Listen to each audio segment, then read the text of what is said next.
Hey, creepy crew. Did you know most of you watch without subscribing? If you love spooky stories, hit that subscribe button right now and join the creepy crew. Don't forget to like the video and leave a comment. Trigger warning. This story may contain disturbing content. We just wanted a quick break after a brutal week at work. Nothing fancy, just a few days somewhere warm. We booked tickets to this tourist town, not too far, just enough to feel like a vacation.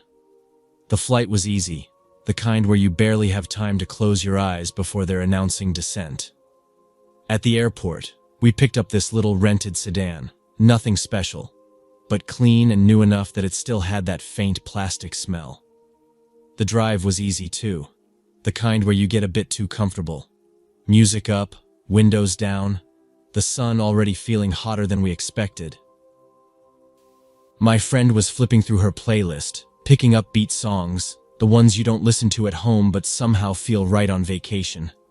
We were talking about everything and nothing, work drama, which beach we wanted to hit first, whether the place we rented would actually look like the photos.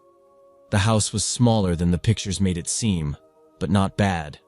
A low one-story, painted pale yellow with a wide porch facing a line of palm trees. You could smell the ocean, but you couldn't see it from there. Inside, everything was bright and simple. Mismatched furniture, overwashed towels, the kind of place that was good enough for a weekend. My friend was always the more outgoing one between us. I wasn't surprised when, by the time we'd unpacked, she already had a dating app installed. I wasn't in the mood for that kind of thing, and I figured it didn't matter. We had enough planned. Markets, beaches, maybe a boat tour if we felt ambitious. I didn't care if she wanted to flirt with locals. It was all harmless. That first night, we walked down to this little beachside bar, half open to the air, with plastic chairs in the sand. It was full of other tourists, most of them already sunburned and loud. We got some drinks, ate grilled fish off paper plates, and for a while, everything felt like the kind of vacation we'd both needed. No stress, no phones, just the water and the heat and too much cheap rum. I noticed her checking her phone a lot between drinks, swiping, laughing to herself, showing me a few profiles when she felt like sharing. Most of them were standard. Guys in sunglasses holding fish or leaning against cars, saying they love the beach. One stood out because he actually looked normal. No over-the-top photos, just a guy sitting at a cafe table, smiling at the camera like someone had caught him mid-conversation. We walked back to the rental after midnight, a little drunk, but not too much. The air was humid, and my clothes stuck to me even though the breeze had picked up. She was already talking about maybe meeting up with the cafe guy the next day. I told her to at least wait until we'd done some sightseeing, but I didn't really care. It was her vacation too. In the morning, I woke up to her already halfway dressed, phone in one hand, brushing her hair with the other. She'd been up for a while, chatting with the guy. They'd made plans to meet for lunch at some outdoor cafe down by the beach. She was excited. Said he seemed nice, polite, asked her about her travel plans and all that. I wasn't exactly thrilled about her meeting some random guy so fast, but it was her call. She always said I worried too much. We had a ride to the beach lined up already, some local driver in a beat-up SUV who worked for the rental company. He was friendly enough, talked a lot, made jokes about how tourists always forget sunscreen and end up peeling like onions. When my friend mentioned her lunch date, he gave this little shrug and said, "Be careful. Locals can be different." It was probably meant as a joke, but something about the way he said it stuck with me. The cafe was small, just a few tables under a canvas awning, the kind of place that served bottled beer and fried snacks you could eat with your hands. The guy was already there when we arrived, sitting at the edge of the shade with sunglasses pushed up on his head. He stood up when he saw us, polite, even a little shy. If I hadn't known they'd only just started talking, I would have assumed they knew each other already. Lunch was fine. He was charming enough, talked a lot about local history, places to see, some festival happening that weekend. I wasn't really paying attention until I noticed how often he kept circling the conversation back to my friend. Her family, what she did for work, how long she planned to stay, where we were staying. Normal questions, I guess, but there was something about how he asked them, like he was making a checklist in his head. After lunch, he walked us back toward the beach. I could tell my friend was into him, the way she kept finding excuses to touch his arm or laugh a little too loud. I didn't say anything, but I felt off. Something about how he paid more attention to what she said about money and her family's business than anything else made my stomach knot up. She brushed me off when I mentioned it, said I was being paranoid. That evening, she told me she was going out again, just her and him. They were going to check out some bar he liked, something more local, away from the tourist spots. I told her I was too tired and wanted to stay in. She didn't push it. She was already halfway out the door, wearing one of her nicer dresses, spritzing on perfume like it was any normal night out. I sat on the porch for a while after she left, watching the sky go from pink to dark gray. The palms rustled in the wind, and every now and then, I could hear laughter drifting up from the beach. The house felt a little too quiet with just me in it, but I figured she'd be back late, happy, a little drunk, already planning their next date.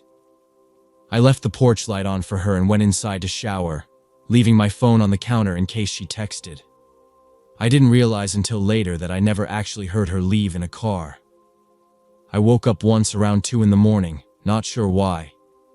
The house was dead quiet, and her bed was still empty. I wasn't too worried at first. It was a vacation. She was probably just having fun. But when I grabbed my phone to check for messages, there was nothing. Not a single text, no missed call. I sent her a quick, "Everything okay?" just to check, then lay back down, waiting. 10 minutes, 15, no reply. I tried calling, straight to voicemail. I figured maybe her phone died, maybe they ended up somewhere with bad service. I told myself not to overthink, but my gut already felt tight. By 3, I was pacing the living room, trying to convince myself she'd come through the door any minute, laughing, tipsy, maybe even mad I was acting like her mom. But nothing. I called again, straight to voicemail, checked her socials, no updates since dinner. That's when I started digging through my phone for the number of the driver who'd taken us to the beach earlier. I remembered his jokes, how he said locals could be unpredictable. It felt stupid, but I called him anyway. He answered groggy, half asleep, but when I told him my friend hadn't come back, he offered to come by and help look around. We drove through the main tourist spots first, the bars on the strip, the beach road, even the little corner store near the rental where we'd grabbed snacks. It was too late for most places to still be open, but there were still pockets of people here and there. No one had seen her. We went to the cafe where we'd met the guy. Closed, lights off, chairs stacked. The driver kept asking if I knew the guy's full name, but I didn't. I barely remembered the name from the app. Maybe Marco, maybe Martin. It was something common, and I had no last name, no number, nothing. Just a face in my mind, smiling over a plate of fried fish. By dawn, I called the police.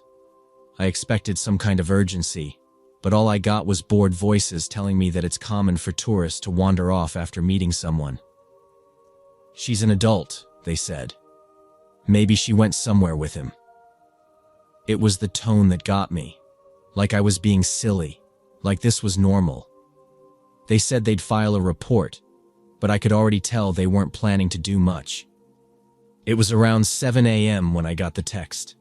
An unknown number, not even a country code, just a local one. The message was short. "We have her. Pay or you'll never see her again." I felt everything drop at once. My stomach, My hands, the phone itself almost slipped out of my fingers. I called the number back, but no one answered. Another message came through a second later. "We're serious. You have 24 hours. I called the police again, this time shaking so hard I could barely speak. They took it more seriously after I read them the messages, but their version of serious was still painfully slow. They said they'd check with local gangs, try to trace the number, but everything felt half-hearted, like they'd seen this before and didn't expect much. I called her parents next. I didn't want to, but I had no choice. Her mom answered, groggy at first, then frantic when I explained. They were willing to pay, whatever it took, but they didn't have that kind of money just sitting around. Neither did I. The kidnappers sent another message, this time with a number. It was too high, tens of thousands, way more than anyone could pull together on short notice. I tried to reason with them, begged them to lower it, but they just sent back one message. Clock is ticking. The police told me to keep them talking, but the kidnappers clearly knew that game. Every time I asked for proof of life, they either ignored me or sent vague threats. No photos, no calls, just texts that got shorter and angrier with each hour. By the second evening, the police told me they'd checked a few locations, asked around with some locals, but they had nothing solid. They kept saying the same thing. She probably went with someone willingly. They didn't understand. She wouldn't just disappear like this, not without telling me, not without leaving a trace. That night, the texts stopped. Nothing after 10 p.m. No demands, no threats, just silence. I sat on the couch, phone in hand, staring at the screen until my eyes burned. I must have dozed off at some point because the next thing I remember was the knock at the door. It was just after sunrise, the air still cool. A small cardboard box sat on the porch. No label, no writing, just a plain box taped shut. My hands felt numb opening it. I didn't want to. I knew. Somewhere deep down, I already knew. Inside was a piece of fabric, something torn. Her dress. Underneath, something I still can't let myself describe in full. Pieces of her. Not all of her. Just enough to make sure there was no doubt. I don't remember screaming. The driver, the one who'd helped me look, was the one who called the police again. I don't even know how long it took them to show up. The whole morning blurred into something I still can't untangle. Questions I couldn't answer. Papers I had to sign. Condolences I couldn't even process. Her parents flew down the next day, but there was nothing left to do. The police promised to investigate, but I could see it in their faces. They'd already written her off as another unlucky tourist, another story no one would ever follow up on. I left the day after her parents arrived. I couldn't stay, couldn't stand the sight of that house, the beach, the cafe. All of it felt poisoned. I sat on the plane, staring at my hands, trying to remember the last thing she said to me. I think it was something stupid. Don't wait up. I never used dating apps again. I still can't look at them without seeing her face, her laugh, the way she always said I worried too much. Now, when friends ask if they should try online dating on vacation, I tell them the truth. Not the softened version, not the one you can laugh off. I tell them exactly what can happen, how fast it can go wrong, how easily someone can vanish, even in a place full of sunshine and happy tourists. People always think it can't happen to them, until it does.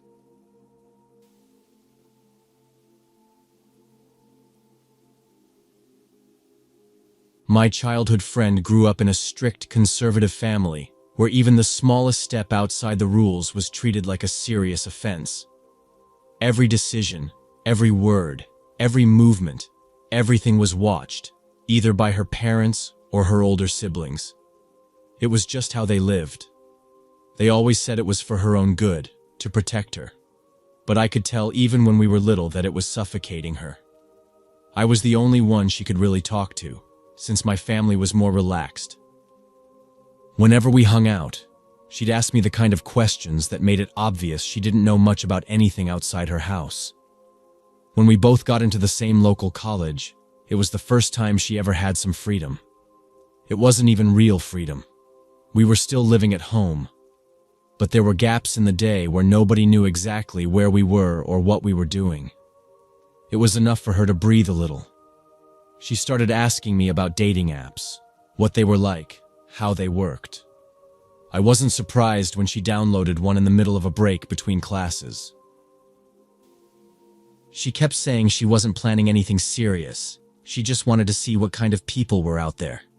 At first, she just swiped for fun, showing me profiles and making jokes about them. But then she matched with someone, and something changed. She started checking her phone all the time, sometimes smiling to herself in a way I hadn't seen before. His name was short and generic, something like Alex or Dan. I don't remember exactly.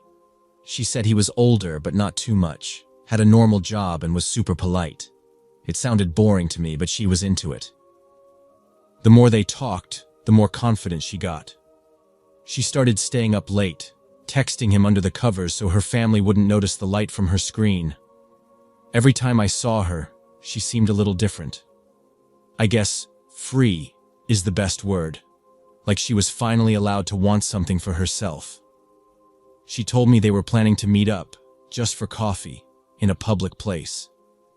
I didn't think much of it at the time. After their first date, she was glowing. That's the only way I can describe it. She couldn't stop talking about him, how polite he was, how he opened doors for her, how he listened to everything she said like it was important. It was the kind of attention she never got at home, where her whole personality was something to be controlled. When she said they were already planning their second date, I remember being a little surprised at how fast it was moving. But I figured she was just making up for lost time. It was maybe their third or fourth time seeing each other when he invited her to his place. It was in this modern apartment complex on the other side of town.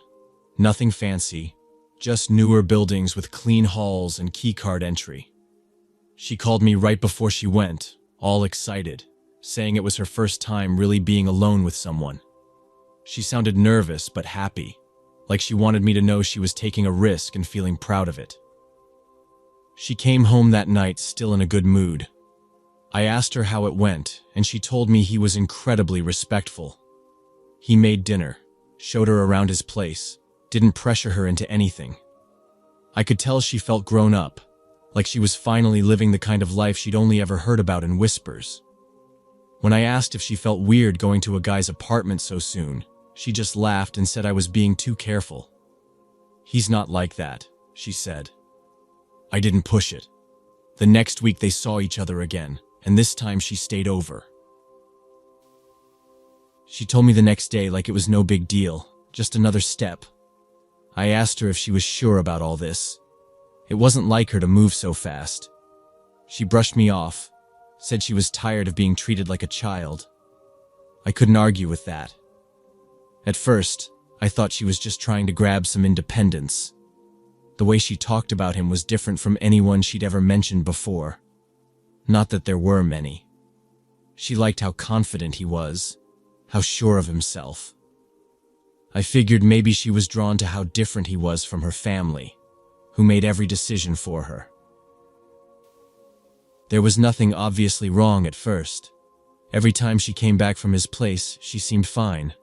Maybe a little more tired than usual, but happy, like she was figuring out who she wanted to be. I wasn't worried, not yet. I did notice something, though. Her phone was always on silent when she was with me, and she'd check it constantly. Sometimes she'd get a message, and her whole face would change for a second, like she was trying to decide if she should show me or not.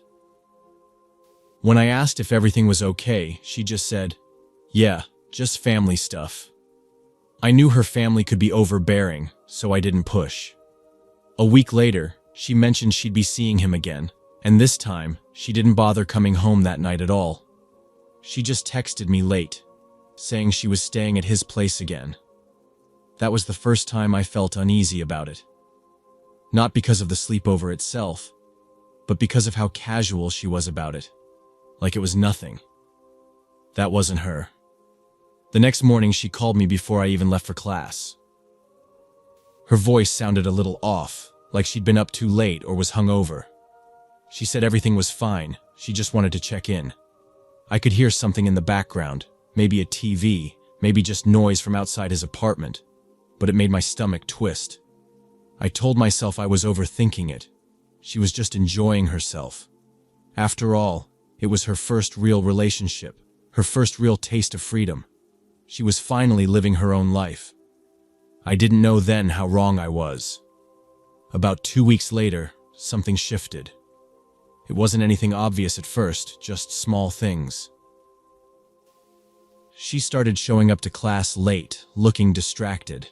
She wasn't as chatty anymore, and when I asked about her boyfriend, she never called him that. But I didn't know what else to call him. She gave vague answers like, "He's fine," or "Same as always." The glowing excitement she used to have after seeing him was gone. Then the texts started. She'd get these random messages from numbers that weren't saved in her phone. I saw one once, just a few words, nothing graphic, but enough to make her face go pale when she read it. "We saw you." That's all it said. I asked her about it right away. She forced a smile and brushed it off, said it was probably some scam or prank, but her hands were shaking when she put her phone down. A few nights later, my phone rang in the middle of the night. It was her. She was crying so hard I could barely understand her at first. When she finally managed to speak, her voice was shaking. She told me there was a video, an intimate one, of her online. At first, I couldn't believe it. I thought maybe it was some kind of deep fake or misunderstanding, but then she said she recognized the bathroom, his bathroom. There was a hidden camera. He'd recorded her without her knowing. In the shower, getting dressed, all of it. And he didn't just keep the footage for himself. He posted it on a bunch of adult sites, some with her name attached, some without. Worse, someone, maybe him, maybe someone else, started sending the link to people she knew. Not just classmates, but family, even old neighbors from her childhood. She begged me to help her take it down. I tried, we both tried, but every time we got one video removed, another copy popped up somewhere else. It was spreading too fast. I spent hours online, reporting links, writing emails, trying to figure out who to contact. It didn't matter. Once something like that is out there, it's impossible to fully erase. She was terrified her family would find out. In their world, any hint of scandal could destroy her future. Forget college, forget getting married. Even a rumor would have been bad enough. But this was public, permanent. It was a nightmare she couldn't wake up from. She stopped going to class. She wouldn't leave her room. Every time her phone rang, she jumped. She'd block one number, then 2 more would pop up. People were messaging her, sending screenshots, asking if it was really her. She kept saying over and over that she was ruined. There was no way back. Her family found out sooner than either of us expected.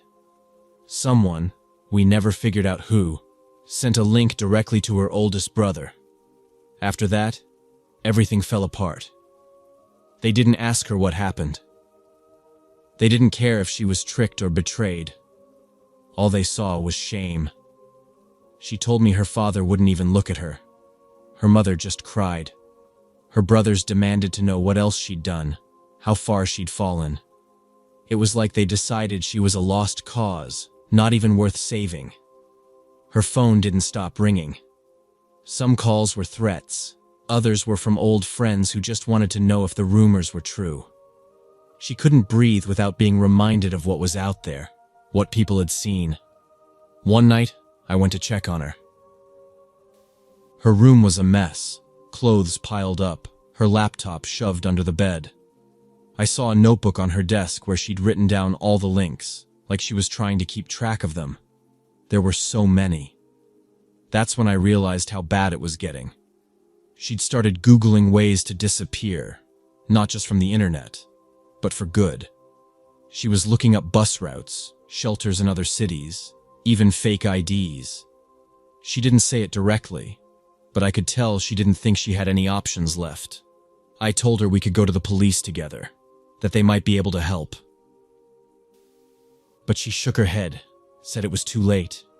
Even if they arrested him, the videos were still out there. She said there was no way to get her life back. A few days later, her brothers started showing up at her room unannounced, demanding answers. One of them grabbed her phone and went through it right in front of her. She called me right after they left, her voice so flat it scared me. That night, she started giving away her stuff. A hoodie I borrowed once. A bracelet we bought together at a street fair. Little things that didn't seem important until I realized what she was doing.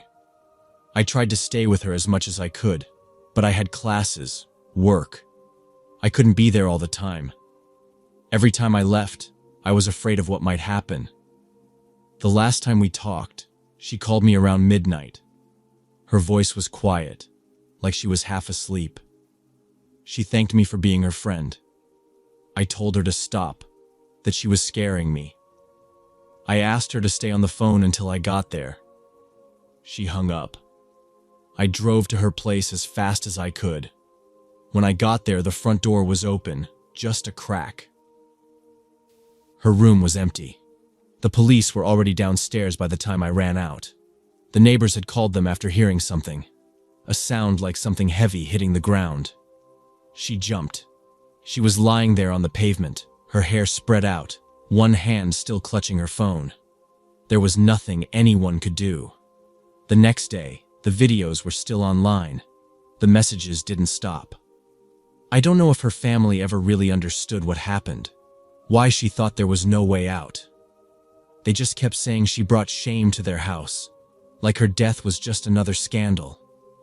I keep thinking about that first date, the excitement in her voice, the way she finally felt like her life was her own. One person, one camera, one decision. That's all it took. Now every time someone asks why I'm so careful, why I don't trust anyone I meet online, I tell them about her. And I tell them, you never really know who's watching.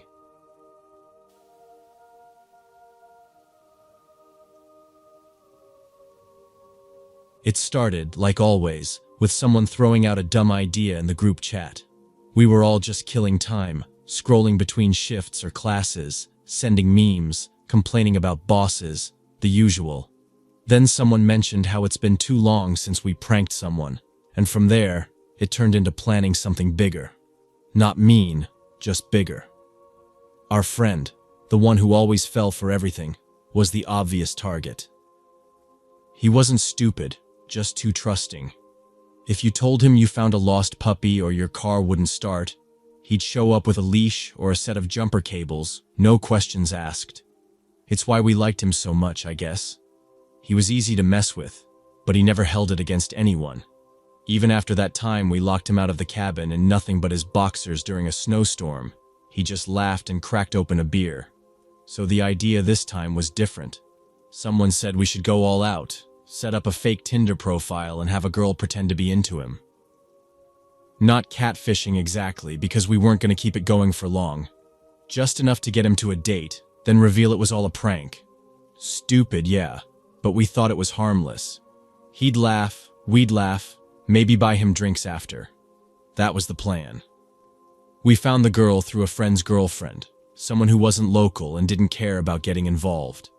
She was down, especially after hearing we'd pay for her drinks and gas. We gave her some basics, his interests, favorite bands, places he liked to go, enough to keep a conversation going if it got that far. The whole thing felt like a dumb scene from a high school movie, but we were bored and it sounded funny. The profile was simple, no fake drama or weird hobbies, just a normal girl who happened to match with him. And of course, he was thrilled. He was never the guy who got random matches with pretty girls. When he told us about her, we played it cool, acting like it was no big deal. Inside, we were already picturing his face when we told him the truth. He texted her nonstop for a week. Nothing creepy, just excited. Sharing stupid stories, talking about work, all that normal stuff. She played along perfectly, never pushing, always answering just enough to keep him hooked. By the time we set up the date, he was already planning what to wear and asking us if he should bring flowers. We told him no, but he still bought some. The night of the date, we drove him out to this bar on the edge of town. Not sketchy, but definitely not a first date kind of place. Dim lights, sticky floors, the kind of place you go to watch a game or forget you just got dumped. But he didn't care. He was too busy checking his phone every 2 minutes, making sure she hadn't canceled. She was already there when we arrived, sitting at a booth near the back. We picked that spot on purpose so we could watch from a few tables over without being obvious. He walked in holding those flowers, hands shaking just a little, and you could see the exact moment he spotted her. His face lit up like a little kid seeing fireworks for the first time. We were already laughing under our breath, but the moment they started talking, it got harder. Not because it was funny, but because he was actually happy. Not just polite or nervous, genuinely happy. He kept leaning in, smiling at everything she said, like he couldn't believe his luck. He complimented her hair, then her smile, then her earrings, and every time she thanked him, you could tell it made his whole night. It wasn't just some random date to him. It was the first time in a long time he felt like someone actually wanted to sit there and listen to him talk. That's when the whole thing started to feel off. I don't know who noticed first, but we all started looking at each other across the table. The joke didn't feel right anymore. Not funny, not harmless. He wasn't some clueless idiot getting punked. He was just a guy who really wanted someone to like him back. And we were about to pull the rug out from under him for no reason other than we were bored. I thought about saying something, calling it off before it went too far, but no one wanted to be the one to break character. So we sat there, watching, waiting for the moment when she'd drop the act and we'd all yell, "Gotcha," and buy him around to make up for it. He reached across the table at one point, just barely brushing her hand with his. It was awkward and sweet in the way you only see when someone's really trying. She smiled at him like it was nothing, but I saw her glance at us right after, waiting for the signal. We didn't give it. Not yet. When the check came, he pulled out his wallet, even though she said she could pay her half. He insisted, saying something about how his dad always told him a real man pays on the first date. It was the kind of line that would usually make us roast him for days, but no one said a word. The air felt heavy, and I kept hoping someone would call it off, say it had gone far enough. But no one did. We just sat there, waiting. They stood up together after he paid, and for a second, I thought maybe we'd just let them leave, let him have this one good night. But then she glanced at us again, like she was checking if we were ready. He held the door open for her, smiling so big it made my stomach hurt. We stood up, leaving cash on the table without counting it, and followed them outside. The air was colder than I expected, the kind of cold that gets in your sleeves and makes you shiver. He walked her to her car, holding those stupid flowers the whole time, like they were some kind of lucky charm. That's when she turned to him and said, "I need to tell you something." He froze, smile slipping just a little, but still hanging on, like maybe it was something good. We stopped a few steps away, close enough to hear, far enough to pretend we weren't part of it. "I'm not really who you think I am," she said, voice low but clear. He frowned, confused, shifting his weight from foot to foot. "What do you mean?" he asked. She glanced at us one more time, then back at him. It was all a joke, a setup. Your friends, they planned this whole thing. He didn't move at first, just stood there looking at her like she spoke a different language. Then his face changed. Not angry, not sad, just blank, like something shut off inside him. He turned his head slowly, eyes finding us in the dark. We didn't know what to do. No one said anything. He dropped the flowers. They hit the pavement without a sound. Then he turned and started walking, fast, straight toward the road. We stood there like idiots, frozen, not sure if we should follow him or leave him alone. No one wanted to be the first to say something, but the silence felt like it was crushing my chest. He wasn't running, just walking fast, shoulders hunched, hands in his jacket pockets. Straight down the sidewalk, past the parking lot, toward the main road. I don't know who said it first, but someone muttered, "We should go after him." And that was all it took for us to snap out of it. We started moving, half jogging to catch up, not even sure what we'd say when we did. It was just supposed to be a joke. We didn't mean to hurt him. That's what I kept telling myself. Like maybe if I said it enough times, it would make this feel less fucked up. He didn't turn around, didn't even look at us when we called his name. He just kept walking, his pace picking up with every step, like he was trying to outrun the whole night. When he hit the corner, where the sidewalk met the edge of the road, he didn't pause. Just stepped off the curb without looking, straight into the street. The truck came out of nowhere. I didn't even see the headlights until it was too late.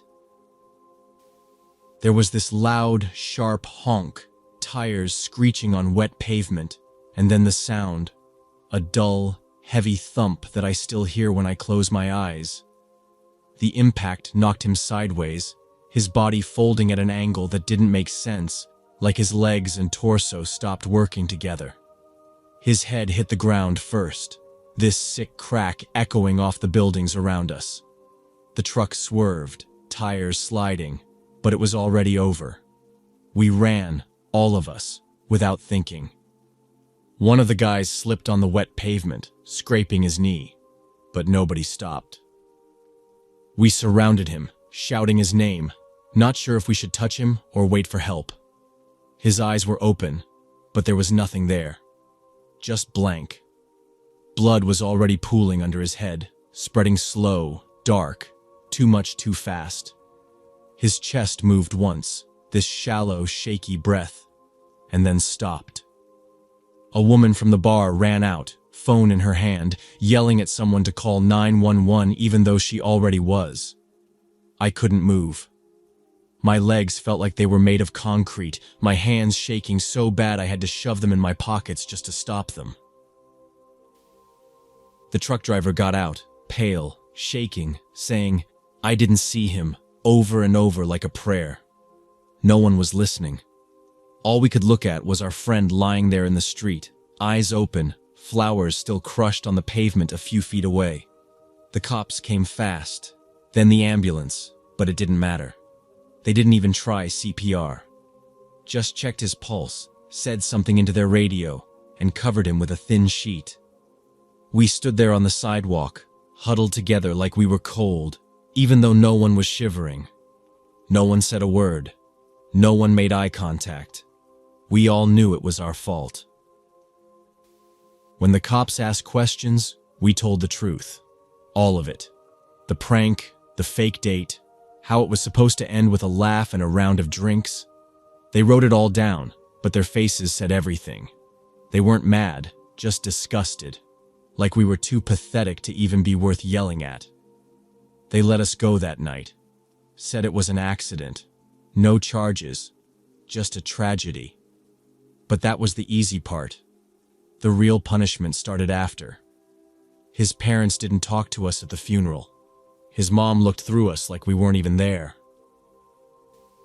His dad just stood with his hands in his pockets, staring at the casket like he was waiting for his son to sit up and tell him it was all a joke. People at work heard the story, not from us. We weren't exactly eager to explain how we killed our friend with a prank, But stories get around. No one said anything to our faces, but you could feel it every time someone avoided eye contact or moved to a different table when we sat down. We stopped hanging out after that.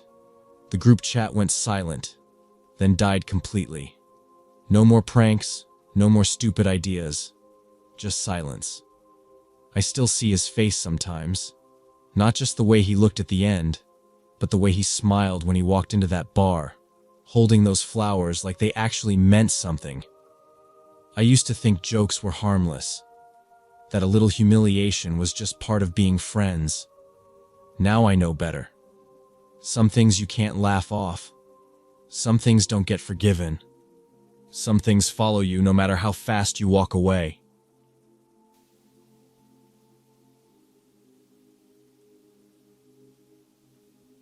We met through an app when I was just looking for someone to check out a new restaurant with.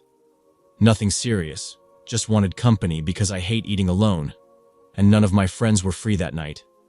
He seemed normal, maybe a bit too talkative at first, but harmless. Lots of jokes, some were actually funny, and he suggested we meet at a bar instead, just to grab a drink and talk before thinking about the restaurant. I figured why not? Safer than sitting through a whole dinner if we didn't click. The bar was a pretty low-key spot, not too loud, mostly older crowd. I liked that. It made conversation easy, and he was even better in person, a bit awkward in a way that felt real. We had a few laughs, nothing too deep. I only ordered one cocktail since I had to drive, but he went a little overboard.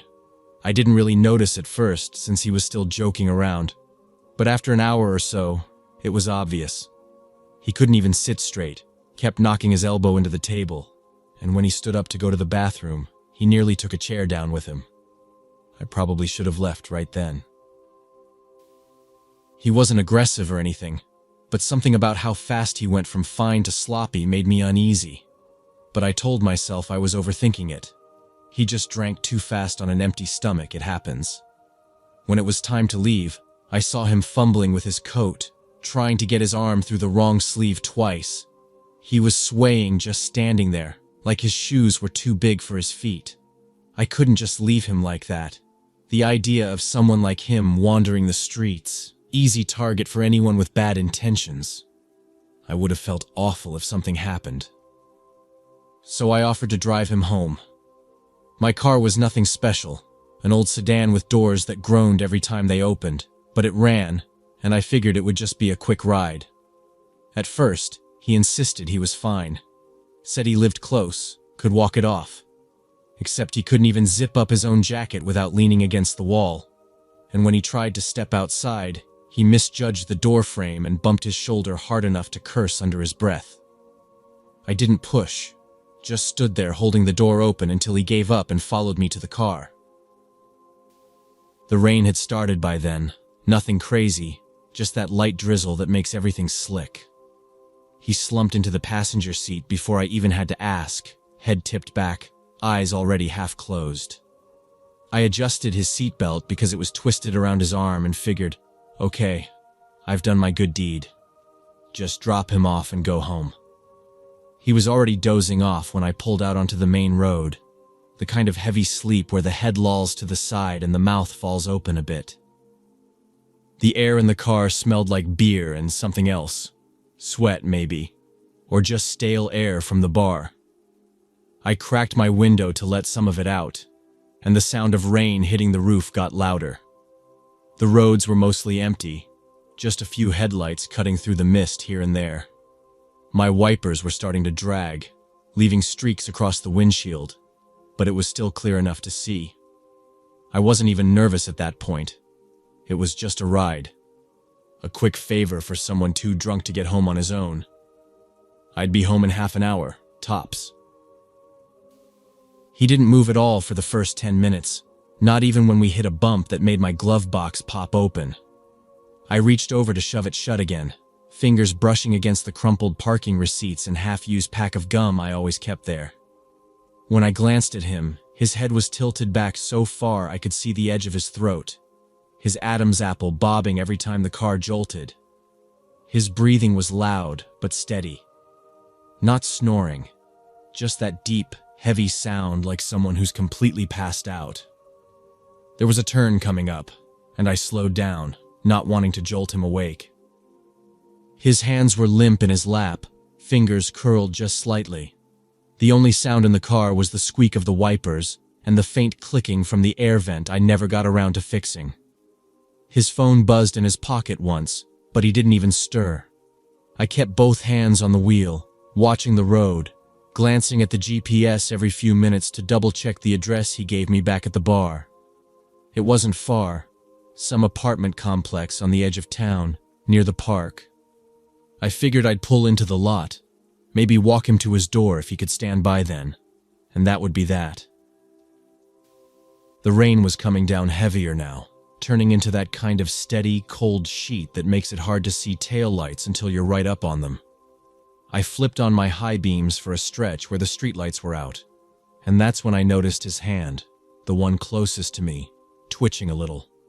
Just his fingers, curling and uncurling like he was dreaming about holding something. His face didn't change, still slack and half-turned toward the window.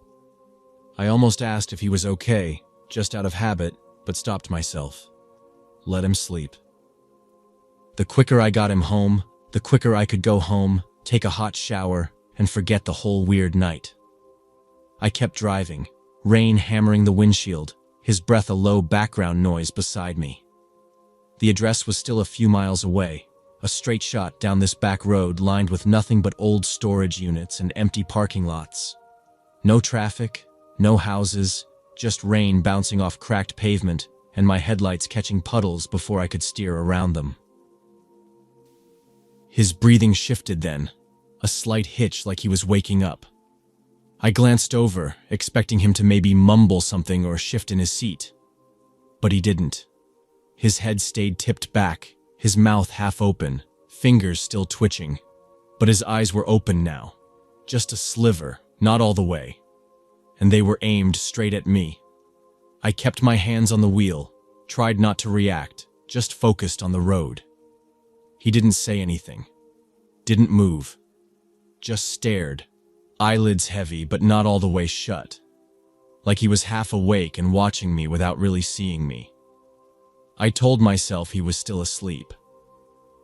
People sleep with their eyes open sometimes. It didn't mean anything.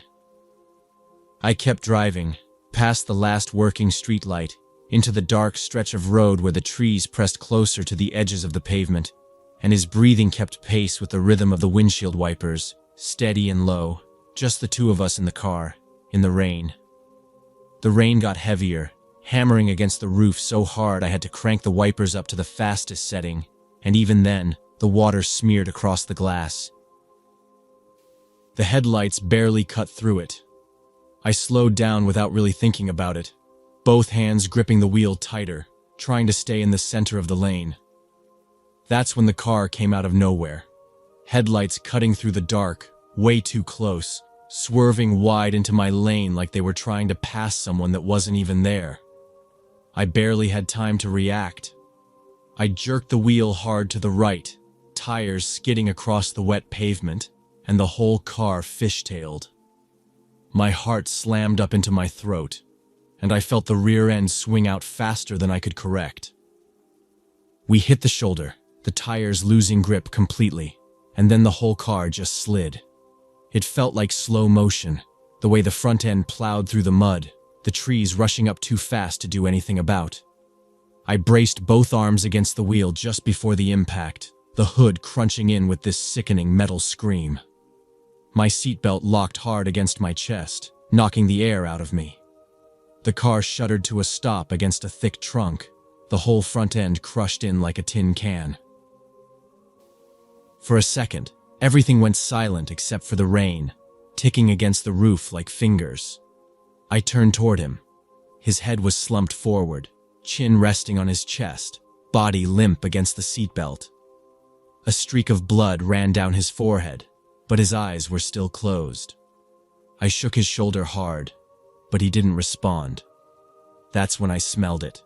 Smoke, sharp and acrid, filling the car fast. The hood was already on fire. I could see the orange glow flickering through the crumpled metal where the engine used to be. I fumbled for the door handle, yanked it, but the door stuck, the frame bent from the impact. I threw my shoulder into it, metal grinding against metal, and finally it popped open. Cold rain hit my face like needles, and I stumbled out onto the wet grass, coughing on smoke. My hands slipped on the doorframe as I tried to steady myself, feet sliding in the mud. The heat was already rolling out from under the hood, hot enough to sting my face. I ran around to his side, yanking on the passenger door handle. It didn't budge. I could see him through the window, still slumped, mouth open like he was just asleep. His seatbelt locked tight across his chest. I grabbed at the door handle again, pulling so hard I felt something pop in my shoulder, but it was jammed tight. The smoke inside the car was thick now, swirling around his head, and his fingers twitched once, weak, like he was trying to move but couldn't. I slammed my fist against the glass, screaming his name, but he didn't react. Flames licked up over the hood, crawling fast toward the windshield, the heat too much to get close. I ran back to the driver's side, leaned into the car as far as I could without burning myself, trying to unbuckle his seatbelt from across the center console.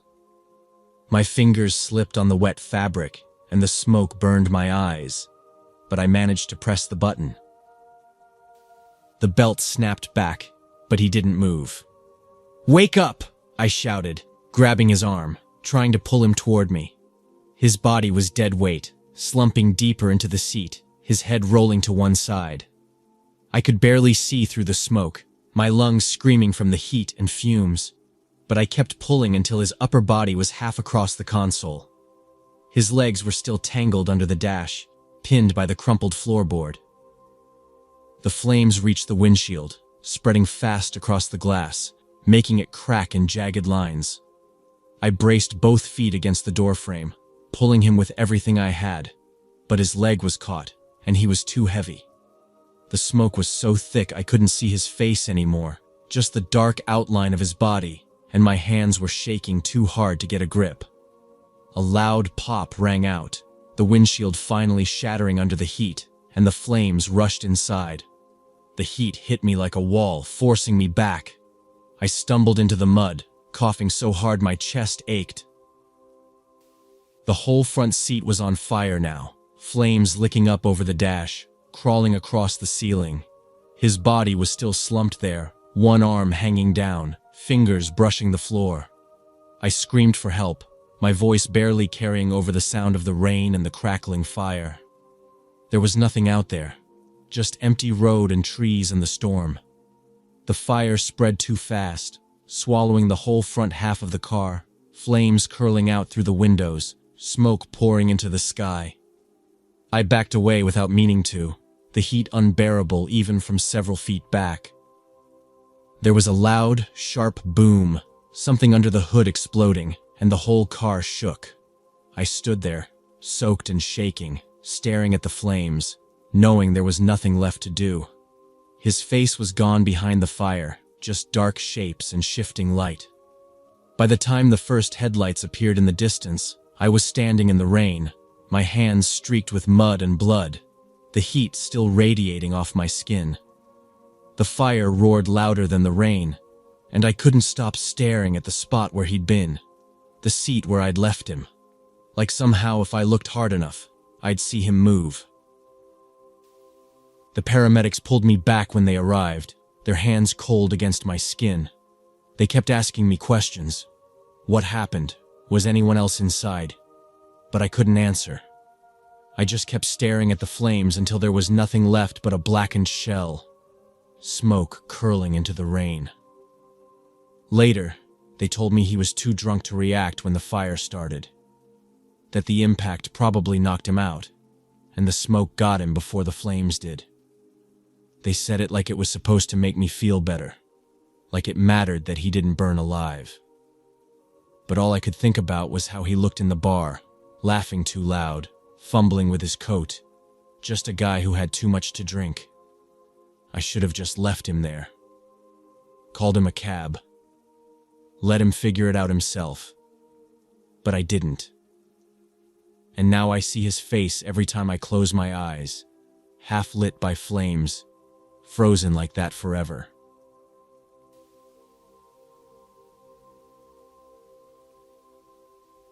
We met through a dating app, one of the popular ones everyone uses. Her profile was simple, nothing flashy, just a couple of photos, a short bio. When we started talking, she seemed nice, a little distant maybe, but easy to talk to. She didn't overshare, didn't try too hard, and I liked that. Conversations flowed naturally. We jumped from one topic to another: music, work, travel plans that never actually happen. After about 2 weeks of chatting, I suggested we spend a weekend outside the city. Nothing fancy, just a quiet cottage with a fireplace, a small terrace, something different from the usual bars or restaurants. She agreed right away, no hesitation. That was the first thing that surprised me a little. Most people would at least ask a few questions, check the place out, maybe hesitate to go to the middle of nowhere with someone they've never met in person. But she didn't.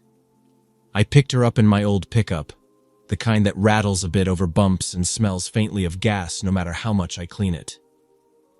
She was waiting outside her building with a small bag, dressed pretty casual, jeans, jacket, nothing that looked like she was trying to impress anyone. She got in, gave me a quick smile, and we just started talking again, like we hadn't even paused from our chat the night before. The drive took about 2 hours, mostly highway, then smaller roads with more trees and fewer buildings. The weather was decent, cloudy, a bit cool, perfect for sitting by a fire later. We talked the whole way, even when the cell signal dropped. She had this calm way of talking, like nothing really fazed her. Not overly excited, not awkward, just there, answering questions, asking a few, mostly listening. The cottage was exactly what I expected. Simple, wooden, maybe a bit too rustic, but clean enough. There was a small fenced yard, some mismatched patio furniture, and a fire pit with a stack of damp wood left by the owner. I unloaded the bags while she walked around, not saying much, just looking at things, touching the old railings, nudging the door open with her foot like she was testing how sturdy it was. We didn't waste any time. As soon as we were settled, I grabbed some kindling and started the fire outside. It took a few tries since the wood was damp, but eventually, we got a decent flame going. She sat close to it, leaning forward on her knees, hands stretched out toward the heat even though it wasn't that cold yet. The air smelled like smoke and damp leaves, the sky getting darker way too early for my liking. We sat out there for maybe an hour, just talking. It felt easy, nothing forced. She wasn't flirty, not really, but there was something comfortable about the way she leaned closer when I spoke, how she didn't check her phone once. At some point, she got up, walked back to the house, and came back with a bottle of red wine. I hadn't even noticed she brought it. I went inside too, grabbed some bread, cheese, and a few other things we'd picked up on the way. It wasn't much, but it felt right for the setting. Simple food, cheap wine, nothing too serious. We sat on the terrace after the fire started dying down, the light barely reaching us. The wine was okay, nothing special, but it was enough. We talked about movies, mostly thrillers and weird indie stuff she liked. She knew a lot about true crime, could name cases off the top of her head, stuff I'd only half heard of. There was something almost too casual about how she talked about it, like it wasn't shocking to her. At one point, I noticed she looked tired, like her eyes couldn't quite focus on me. I asked if she was okay, and she just shrugged, said it had been a rough week at work. I didn't push. We all have weeks like that. When it started drizzling, we moved inside. The house smelled a little like mildew, but with the fire going inside too, it wasn't too bad. She sat cross-legged on the floor, closer to the fireplace than the couch. I offered her a blanket, but she shook her head, just staring into the flames like they were saying something she couldn't quite hear. That's when she mentioned the meds. Out of nowhere, like it was part of a conversation we hadn't started. "I'm on antidepressants," she said, still staring at the fire. It wasn't a confession, just a fact. No explanation, no elaboration. I didn't know what to say to that, so I just nodded and said, "Yeah, lots of people are." She didn't respond, just turned her head slightly like she was thinking if she wanted to say more, then let it go. I didn't push. She seemed fine, relaxed even. If anything, I felt more awkward than her, not sure if I should ask questions or change the subject. She poured another glass of wine, drank half of it in one go, then leaned back against the wall with her legs stretched out in front of her. We kept talking for a while, mostly me filling the silence, her nodding along. I told her a story about the last time I rented a cabin like this, and the neighbor's dog wandered into the yard and stole a whole bag of groceries off the porch. She smiled at that, the first real smile since we got there. After a while, the wine and the heat made the room feel smaller, quieter. I could hear the rain picking up outside, tapping against the windows. She closed her eyes for a minute, but when I asked if she was tired, she shook her head and opened them again. "It's just the meds," she said. "Sometimes they make me sleepy." I didn't think much of it. We all have our things. The fire crackled, and I added another log. She watched me do it, her head tilted slightly like she was trying to read something in the way I moved. Neither of us said much after that. The rain got heavier, and the wind started shaking the windows a little. I asked if she wanted to head to bed or watch something on my laptop, but she just shook her head again and stayed where she was, her back against the wall, eyes half open. The fire popped loudly, sending a small spark onto the floor. I stepped on it without thinking, and she flinched at the sound. "Sorry," I said. She didn't answer, just stared at the fireplace, her fingers tapping lightly against her knee, over and over, like a rhythm only she could hear. Through the flickering light from the fire, I noticed her face looked pale. I mean really pale. Almost like she was sitting under a fluorescent light, except the only light in the room came from the fireplace and a small lamp near the door. Her hand had stopped tapping, just resting on her knee, fingers slightly curled. "You okay?" I asked, keeping my voice low. She nodded, but her eyes didn't quite focus on me. She swallowed hard, like her throat was dry, and shifted her weight, trying to sit up straighter. When she moved, her whole body wobbled like she couldn't quite control her balance. "I think," she started, but her voice cracked and she cut herself off. I got up, crossed the room in a few steps, and crouched next to her. "Hey, seriously, are you all right? Do you need water?" She shook her head, and her breathing sounded off, shallow and uneven, like someone running uphill. "Hold on," I said, heading to the kitchen to grab a glass. I filled it from the tap, and when I came back, she was holding her head with both hands, her fingers digging into her scalp like she was trying to press down on something inside her skull. I knelt beside her again, setting the glass on the floor. "What's going on? What do you need?"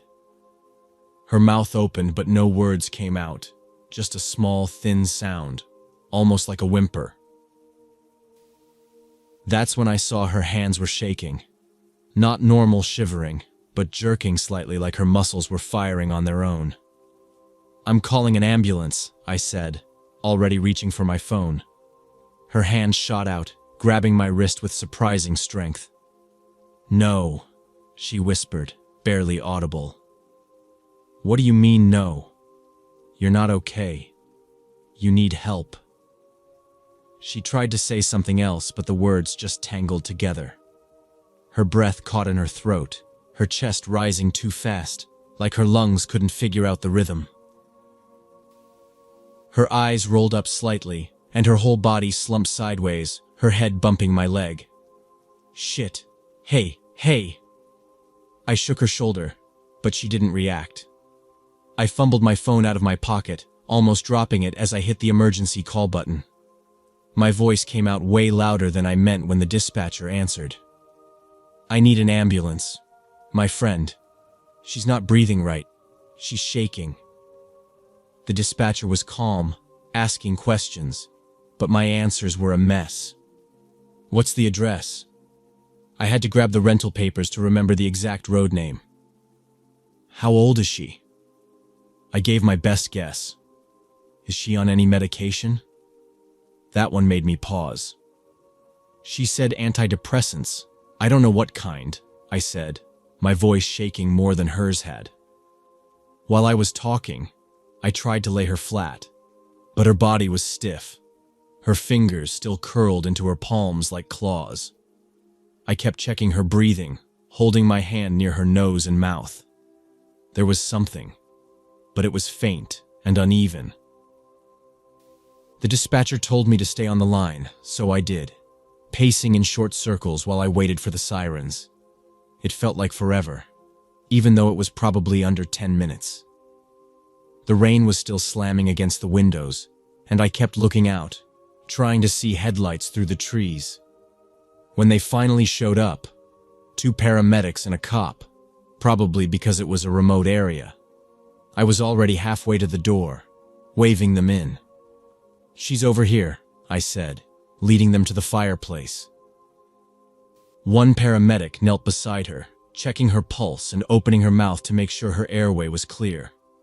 The other asked me questions.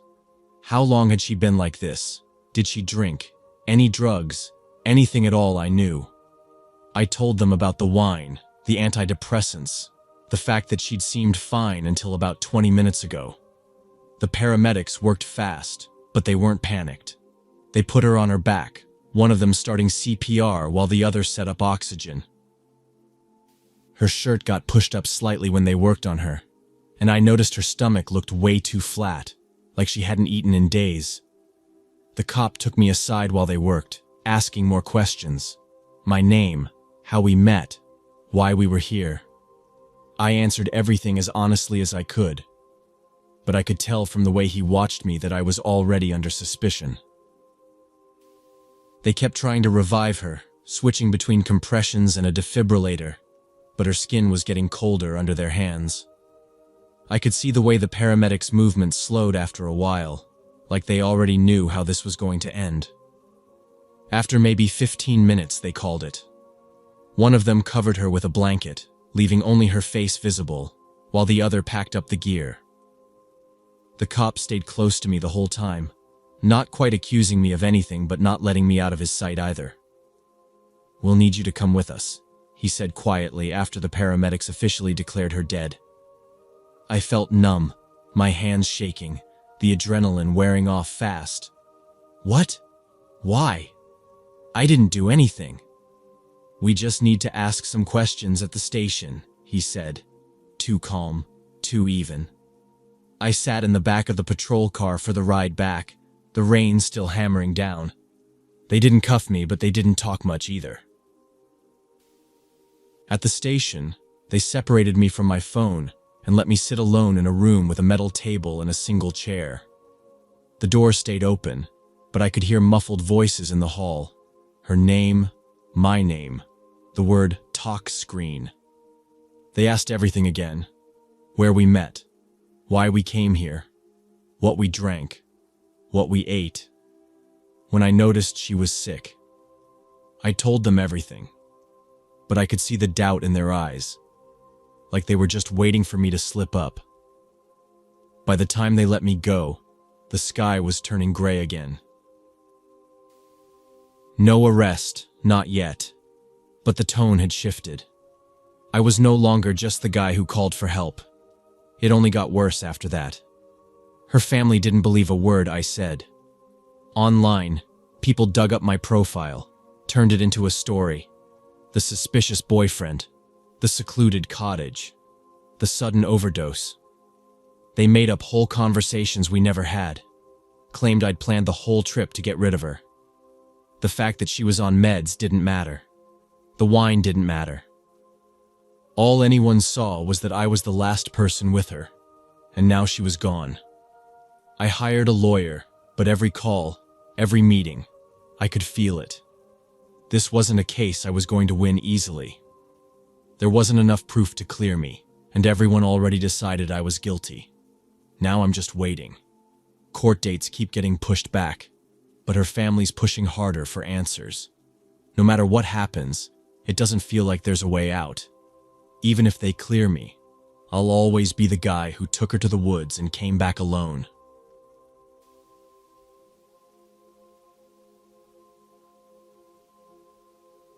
My younger brother was always the quieter one between us.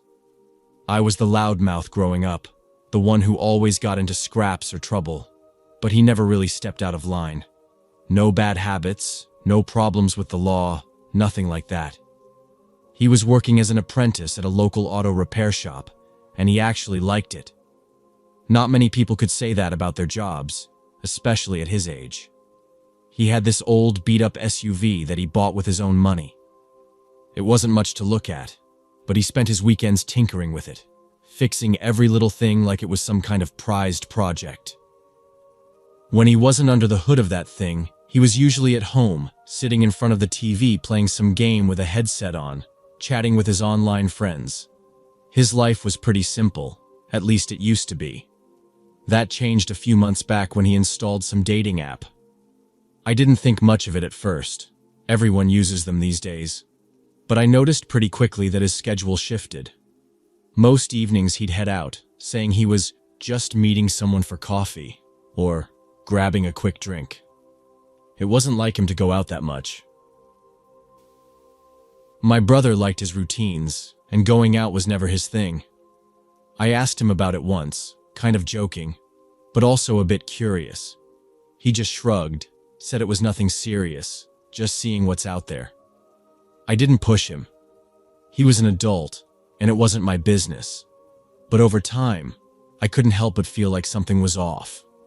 It wasn't even one big thing, just little details piling up. His phone was always face down, and he started locking his bedroom door, which he never used to do. Once, I walked past his room late at night, and I could hear him talking to someone in this quiet, almost nervous tone. When I asked him the next day who it was, he brushed it off like I was imagining things. Still, he swore everything was fine. "It's under control," he kept saying. That phrase stuck with me, because he'd never used it before, and now he was saying it every time I asked a question. I figured maybe he'd just met someone he really liked and was being weird about it. It's not like I'd know. I wasn't exactly a relationship expert either. But there was something else in the way he acted. A kind of twitchiness, like he was always halfway expecting something bad to happen. One time, we were in the car, and his phone buzzed. When I glanced over, I saw him check the screen, turn pale for half a second, and then shove the phone into his pocket. I asked who it was, and he forced a smile so fake I could see through it instantly. "Just work," he said, but his hands were shaking on the steering wheel the whole way home. After a few weeks, he finally opened up a little, said he met this girl who was a lot. That was the word he used, and I couldn't tell if he meant it in a good way or not. He said she was into parties, always the center of attention, always dragging him along even though he hated crowds. He laughed it off, said she was probably too wild for him. I said he didn't have to keep seeing her if he didn't like it, but he just shook his head. "It's fine. It's under control." There was that phrase again. A few nights later, he invited me to go with them to some bar. Said it would make her happy if his brother came along. I almost went, but I had to get up early to drive out to a parts shop across town. I told him to have fun, said I'd catch them next time. When he came home that night, actually, it was morning by then, he looked terrible. His eyes were bloodshot, and his clothes smelled like smoke, sweat, and something sharp underneath, like chemicals.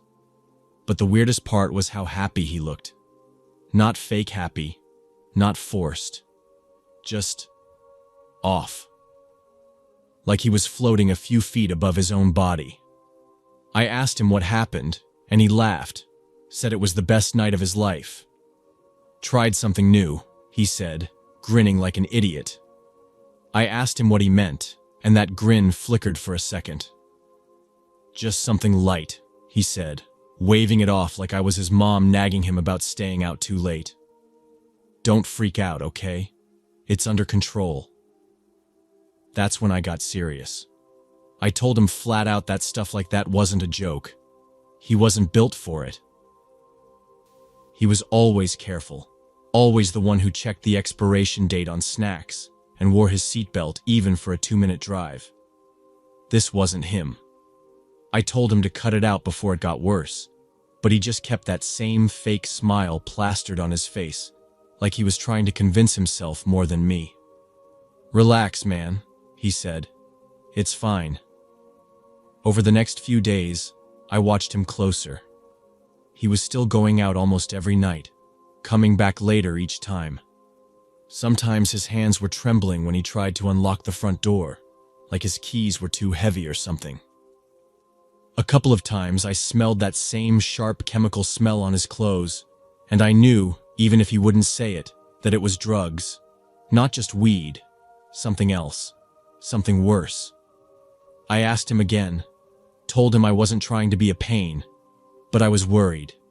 He brushed me off every time. It's under control. By then, I hated those words.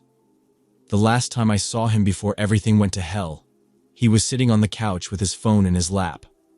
The screen lit up, and I saw her name, the girl. I don't remember it now. Something generic, like Jessica or Amanda. But the look on his face when he saw her name, it wasn't excitement, it was fear. Just for a second, before he answered the call, his face twisted into something I'd never seen before. Then it was gone, and he was smiling again, voice all light and joking like nothing was wrong. But his fingers kept tapping the armrest over and over, like a tell he didn't know he had. That night, he said she invited him to a party, not at a club, but at someone's house. Just a small group, he said, nothing crazy. I told him to stay home, said I'd order pizza. We could just hang out like we used to. He smiled at that, like he almost wanted to say yes. But then his phone buzzed again, and that fake smile slid right back into place. It's under control, he said one last time, grabbing his jacket. I watched him walk out the door, keys in hand, that chemical smell already clinging to him. I waited up for him that night, even though I knew I shouldn't. He'd been doing his own thing for weeks, and it's not like I could babysit him forever. But something about the way he left, that fake calm act, the smell on his clothes, it sat in my chest like a weight. Midnight passed. Then 2 a.m., I sent him a text, just asking if everything was good. No reply. By 3:30, his phone went straight to voicemail. I figured maybe he crashed at her place, or maybe the party got too loud, and he didn't hear his phone. That's what I told myself, but the longer I sat there, the more my mind filled in the blanks. Him passed out in a stranger's bathroom, or maybe in some alley behind the house. That chemical smell felt like it was stuck in my nose. I didn't even know what it was, but I knew it wasn't just beer or weed. Around 5, I couldn't take it anymore. I grabbed my keys and drove to his place. It was a shitty drive, empty streets, the kind of silence that just makes your thoughts louder. I knew he had a spare key tucked under this stupid fake rock near the door. It was a joke between us because the rock didn't even match the yard, but nobody ever looked twice. The second I stepped inside, I knew something was wrong. The door wasn't fully closed, and the air inside felt stale, like nobody had opened a window in days.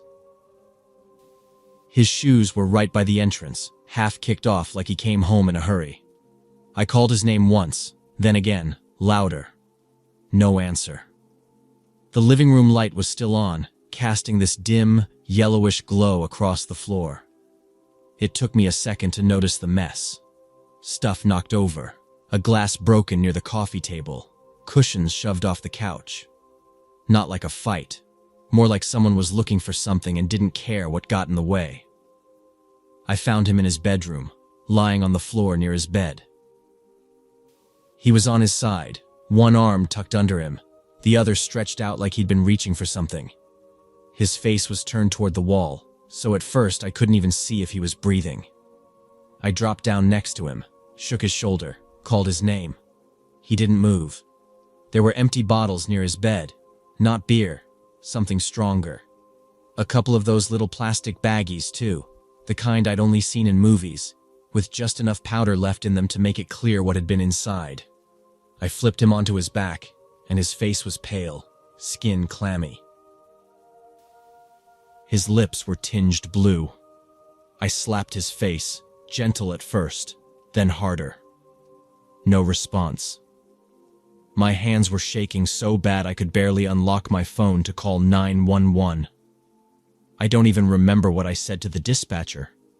Just something about my brother not waking up. There's drugs. There's bottles. Please send someone now. I kept shaking him, kept yelling his name like maybe my voice could drag him back. His skin was cold under my hands. The paramedics came fast, but the building didn't have an elevator, and they had to haul all their gear up 3 flights of stairs. I stood there, useless, while they worked on him. One of them asked me questions. How long had he been like this? What did he take? Was anyone else here? I couldn't answer half of them. I didn't know what he took. I didn't even know who gave it to him. After what felt like hours, they stopped. One of them stood up, gave me this look I've only seen in movies. Professional but heavy, like they'd done this 100 times and it never got easier. They said it was too late. Even if I'd found him sooner, they weren't sure they could have done anything. I sat on the floor while they packed up their stuff. I couldn't look at him. All I could see was that last night, him standing in the doorway saying, "It's under control." The cops showed up not long after, asking the same questions. Who was he with? Where did the drugs come from? Did I know anyone who might have sold to him? I told them about the girl, the parties, the way he started acting different after they met. I didn't know her last name, didn't even know if her first name was real. All I had was a vague description. Brunette, always wore dark clothes, laughed too loud. The kind of girl who pulled quieter guys into her orbit just to see if she could. They took his phone as evidence, hoping there might be something in his texts or call logs. I checked too before they bagged it up. Her number was gone, wiped clean. No texts, no photos, nothing. Like she never existed. I tried to find her on my own after that. I even made a fake profile on the same app he used, hoping maybe she'd show up. I scrolled through dozens of faces, but I never saw her again. It was like she slipped through a crack the second he died. The cops told me later they'd found a mix of stuff in his system. Fentanyl, some kind of synthetic party drug, even traces of coke.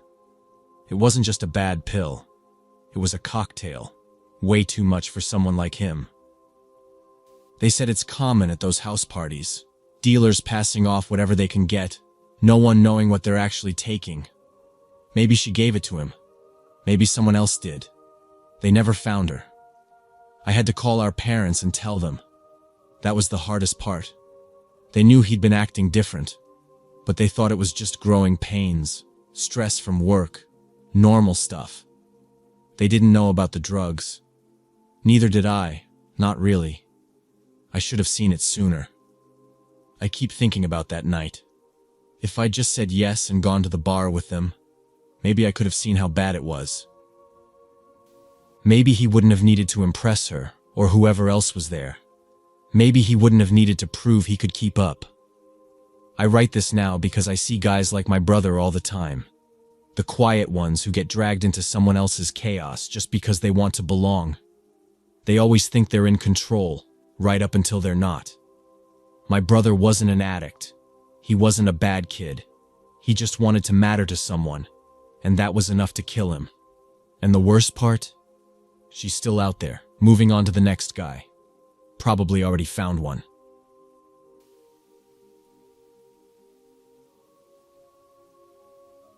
I wasn't really the type to try dating apps, but after another failed situationship, my friend finally convinced me to at least give it a shot.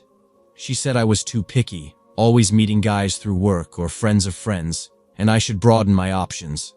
I didn't expect much, but I made a profile, nothing too fancy, just a couple photos and some basic info. At first, it was the usual nonsense.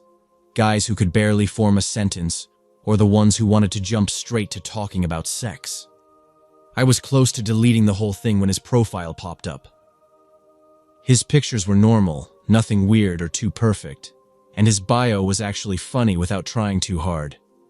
He made a joke about preferring paperback books over e-readers because the battery never dies, and something about loving old noir films.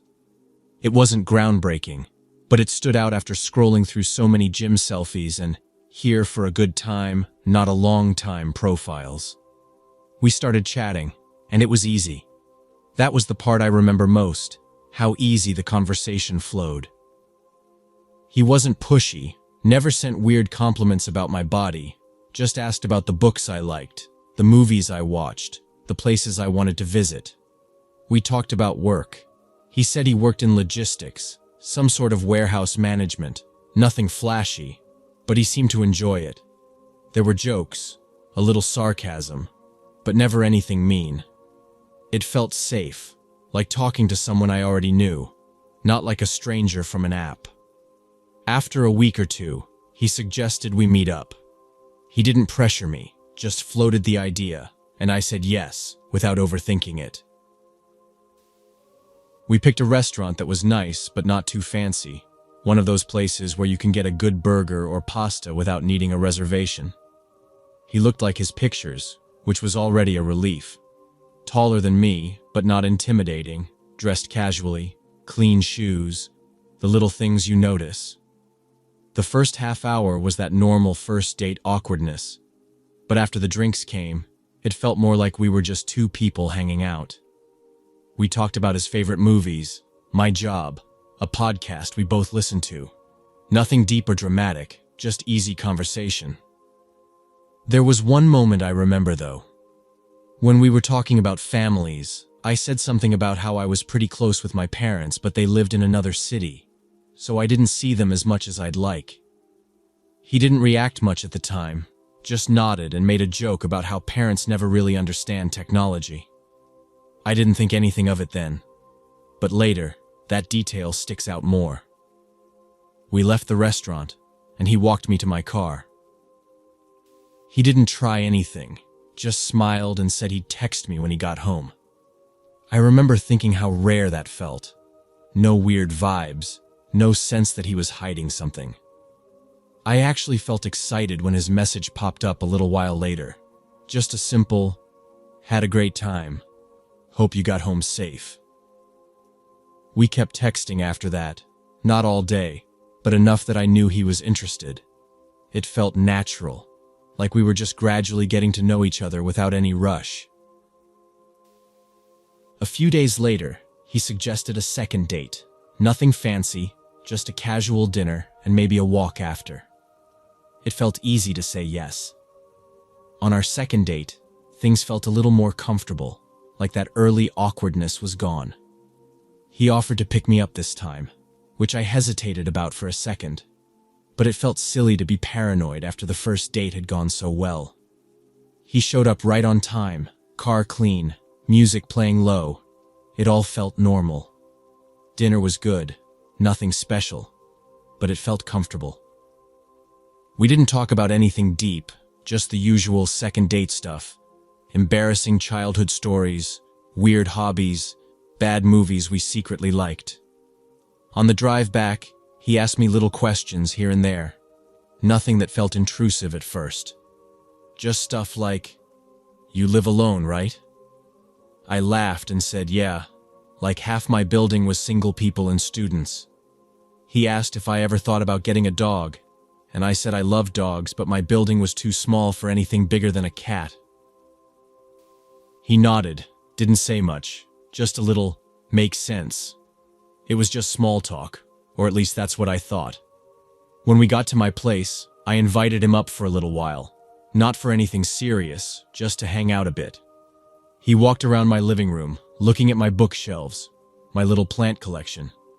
He asked if I'd lived there long, and I told him a few years. He said it was a nice place, quiet, cozy, really private. I mentioned, offhand, that I once thought about getting a security system, but never actually went through with it. I laughed, said I always felt safe enough without one. He just smiled and said, "Yeah, it's a nice area. Doesn't seem like the kind of place that needs all that." There was this little pause after that, not long enough to feel weird at the time, but long enough that now I think about it a lot. He didn't stay long, just about half an hour, and when he left, he said something about wanting to plan something fun for our next date. I said I was looking forward to it. I locked the door after he left, but not because I was scared. It was just habit. That was the last time I saw him face to face. A few days passed after that second date, and everything seemed fine. We were still texting, not constantly, but enough to feel like something was building. Then, out of nowhere, he just stopped replying. At first, I didn't think much of it. People get busy, work piles up, life happens. I sent a couple of casual messages, nothing clingy, just, "Hey, hope your day's going okay," or a funny meme related to a show we talked about. No response. By the third day, I started wondering if I'd said something wrong. Maybe I came off too eager, or maybe he met someone else. It stung, but it wasn't the first time a guy ghosted me, so I tried to move on. That Saturday night, I stayed up a little later than usual, scrolling through my phone, catching up on a podcast. It was almost 2 a.m. when I finally turned off the lights. I fell asleep almost immediately. I woke up to this deafening crash, like someone drove a truck through my door. For a split second, I thought I was dreaming. Then the door frame splintered, the door flew open, and I heard heavy boots stomping inside. There were 3 of them, men, all wearing dark clothes, faces covered with those cheap ski masks you get at gas stations. They moved fast, spreading through my apartment like they already knew the layout. I was still half asleep, disoriented, and before I could even sit up, one of them grabbed me by the arm and yanked me out of bed.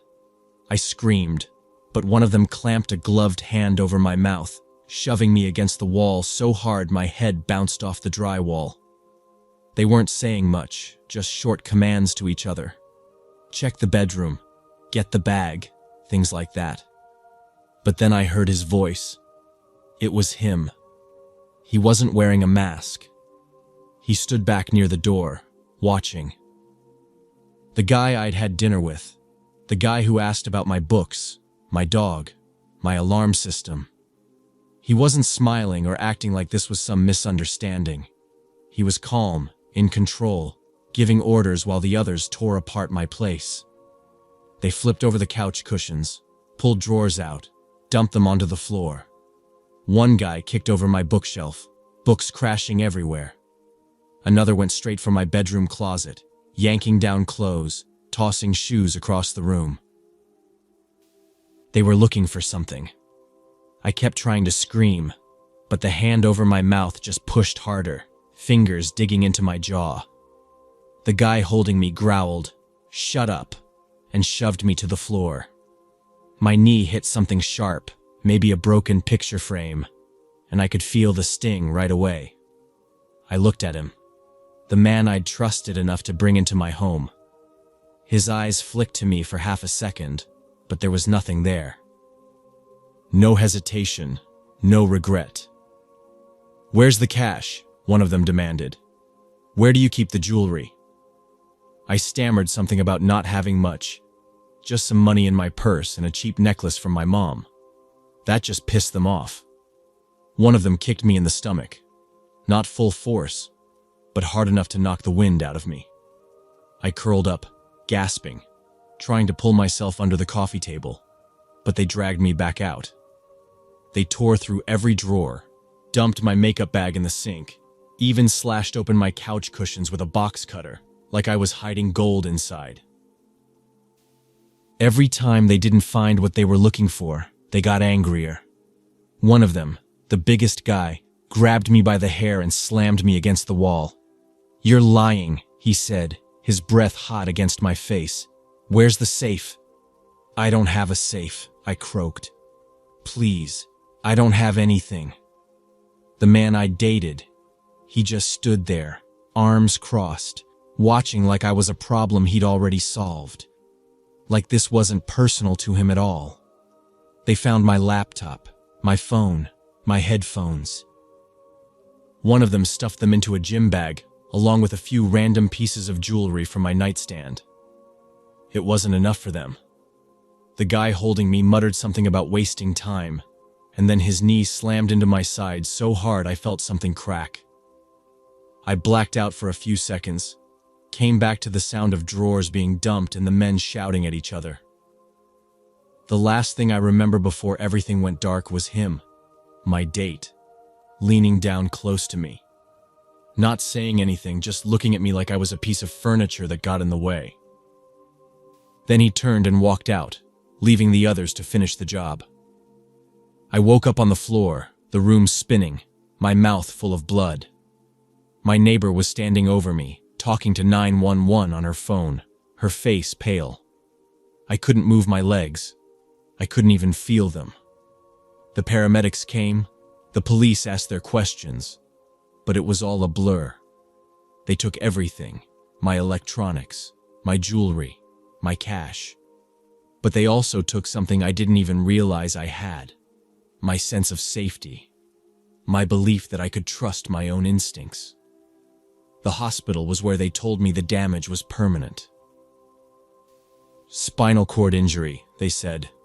Paraplegic.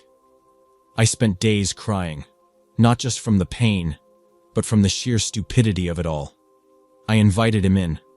I showed him my home, my life, all the little cracks where someone could slip through. I gave him the map, and he used it. The police said they'd try to find him, but guys like him know how to disappear. They work in teams, move fast, pick their targets carefully. I was just one of many. I think about all the moments I ignored, the questions about my dog, my alarm system, my family being far away. They weren't harmless. They were data points, little clues, all leading to that night. Now I live with it every day. The wheelchair, the memories, the fear every time someone knocks on my door. I write this not for pity, but so someone else might pause when a guy asks one too many personal questions too soon. Trust your gut, even if it feels rude. Because once you let the wrong person in, it's almost impossible to get them out. We met not too long ago. It started pretty normal, just chatting online, nothing serious. She was always the first to message, sending these cute little texts that made it feel like she was genuinely interested, not just replying out of politeness. What stood out was how perfectly we matched on everything. Same favorite bands, same old movies we both watched growing up, even small stuff like both of us having the same weird habit of adding way too much pepper to our food. At first, I figured I got lucky. Finally, someone who wasn't just tolerating my interests, but actually shared them. After a couple of weeks chatting, we decided to meet in person. Nothing fancy, just a walk in the park near my place. It's one of those spots with a bunch of benches, little playgrounds for kids, and a small lake with ducks. It was late afternoon, still bright but starting to cool down. She showed up exactly on time, wearing this light blue hoodie and black jeans. No makeup, no fancy hair, just casual, like she didn't care about trying too hard. That made me like her even more. The conversation was easy, no awkward silences or forced questions. We talked about our favorite foods. She said she couldn't live without pasta, and I admitted I was hopeless with cooking. We laughed about childhood stories, like how I got stuck in a tree when I was 8, and how she broke her arm jumping off a swing because she thought she could fly. It was just normal, simple. That kind of comfort you don't really expect on a first date. We walked for a while, sat on a bench near the lake, just watching the water. I noticed she kept sitting close, her knee brushing mine, but it didn't feel like she was trying too hard. At some point, she leaned her head on my shoulder, and it felt natural, like we'd known each other for way longer than a few weeks. When it started getting dark, we walked back to the main path, and she waited with me until my bus came. No awkward goodbye. Just a quick hug, and she said we should definitely do it again soon. The next few days, we texted constantly.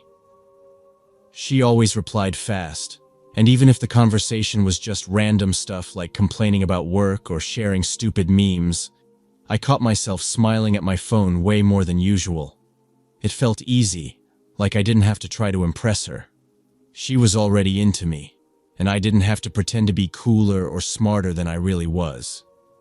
A week later, she invited me over to her place. That felt like a good sign. I figured if she wanted me at her place, it meant she trusted me. Maybe even saw this turning into something serious. She gave me her address. It was in one of those older neighborhoods, the kind where all the buildings look the same and the courtyards have little flower beds someone clearly takes care of. Her building was only 3 stories high, with chipped paint around the entrance and one of those doors that you have to pull really hard to get it open. She met me at the door, already smiling before I even said hi. Her apartment was on the 2nd floor, and inside, everything felt warm and a little old-fashioned. Crocheted tablecloth, pictures in mismatched frames, a shelf full of books with cracked spines. The kind of place that feels like someone actually lives there, not just staged for guests. We made dinner together. Nothing fancy, just pasta with sauce from a jar, and some wine she said was a gift from a coworker. It wasn't great, but we laughed about it and kept drinking anyway.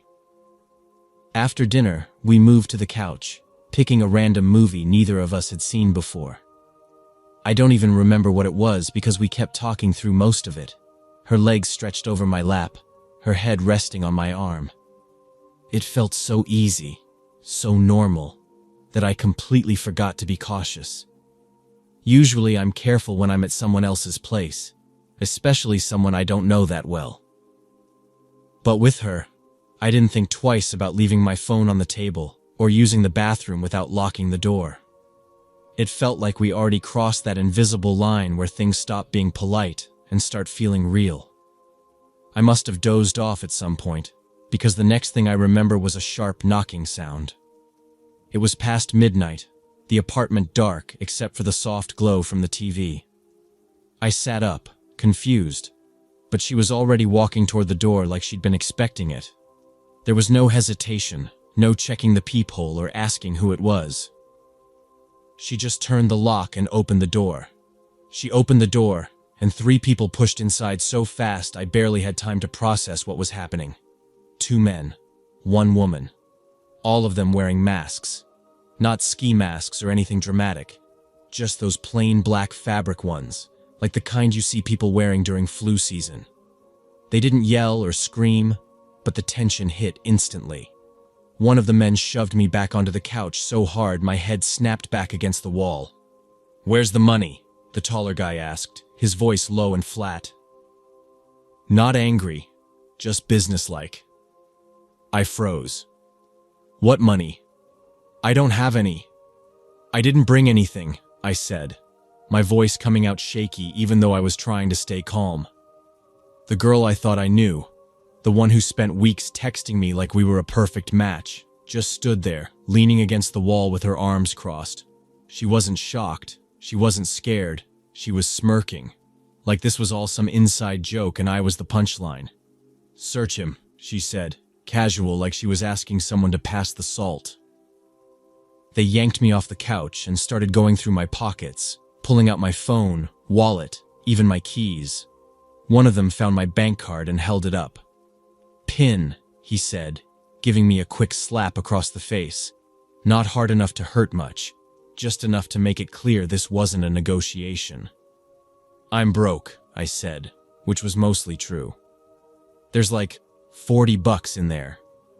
The shorter guy, stocky with a shaved head, grabbed my wrist and bent my arm back until I felt something pop.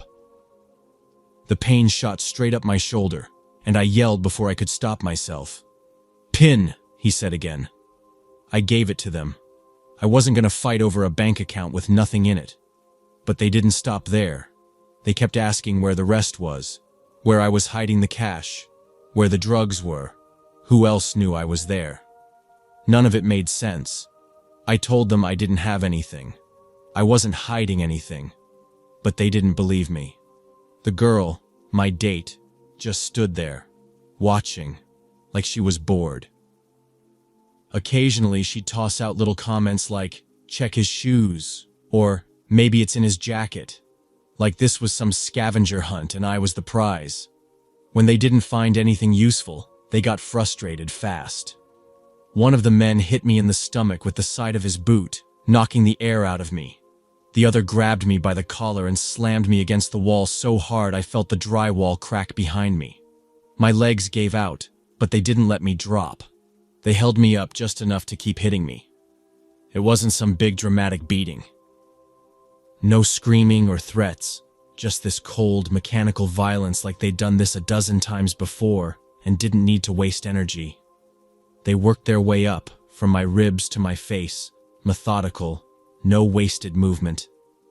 At some point, I felt something crack in my lower back. A sharp, hot pain that spread so fast I couldn't even cry out. My legs stopped working, just like that. 1 second I was struggling to stand. The next I was sliding down the wall like a sack of wet cement. They must have noticed because they stopped hitting me after that. One of them gave me a quick kick to the side of my knee, testing, like they were checking to see if I could still move. When I didn't react, they just let go, and I crumpled onto the floor. The girl, the one who set all this up, crouched down beside me, brushing my hair back from my face like she was about to kiss me. Instead, she leaned in close and whispered, "Told you we had a lot in common." Then they dragged me out into the hall. I was half conscious by then, the pain in my back flaring every time they moved me. My head bounced against the floor a couple of times, but I couldn't even lift my arms to protect myself. I remember seeing the peeling wallpaper on the hallway walls, the little patches where someone had tried to paint over stains, but didn't quite match the color. They dumped me outside, right at the edge of the front steps, and shut the door. That was it. No final threat, no dramatic exit, just the sound of the lock clicking behind me. It had started raining at some point, that thin, cold drizzle that soaks through your clothes without you even noticing at first. I lay there, blinking up at the sky, trying to figure out how the hell I got there. I couldn't move. My legs weren't working at all, and every time I tried to sit up, the pain in my back made my vision go white. The courtyard was empty. No cars, no people, just the sound of rain dripping off the eaves. I must have blacked out at some point because the next thing I remember was someone standing over me. A man in a hooded jacket holding a plastic grocery bag. He didn't touch me or even speak, just stood there for a long minute before finally pulling out his phone and calling someone. I heard him say, "There's someone here. He's hurt bad." Then he walked off, leaving me there alone again. The ambulance came eventually. I don't remember much after that, just flashes of bright lights, hands lifting me onto a stretcher, the smell of antiseptic and wet concrete. The cops showed up too, but they didn't seem too surprised. Apparently, this wasn't the first time something like this happened. Fake dates leading to setups, beatings, and robberies. The apartment was a rental under a fake name. The girl's number was disconnected, and her profile was wiped clean before the sun even came up. Now I'm in a wheelchair. Doctors say there's a chance I'll walk again, but they don't sound too confident. I'm doing physical therapy, but progress is slow. The worst part isn't the pain. It's knowing how easy it was for them, how fast I fell for it. I replay it over and over, every text, every smile, every little moment that felt real. I keep thinking there must have been a sign, something I missed. But there wasn't. They were just that good. And now I'm here, telling this story because maybe someone else will see it and think twice before they trust someone too fast. Because sometimes, the perfect match is just someone holding the knife.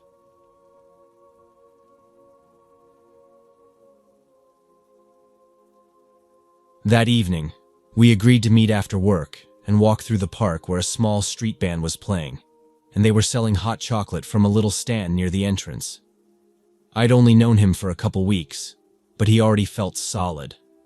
One of those people who just seemed capable, like you could rely on them if something broke or plans changed. He worked at a repair shop, one of those places that fixed everything, phones, consoles, even old radios, and I couldn't help but admire how his hands always seemed busy but careful. I was too tired to meet anyone that day. My head was buzzing after work, but I didn't want to cancel.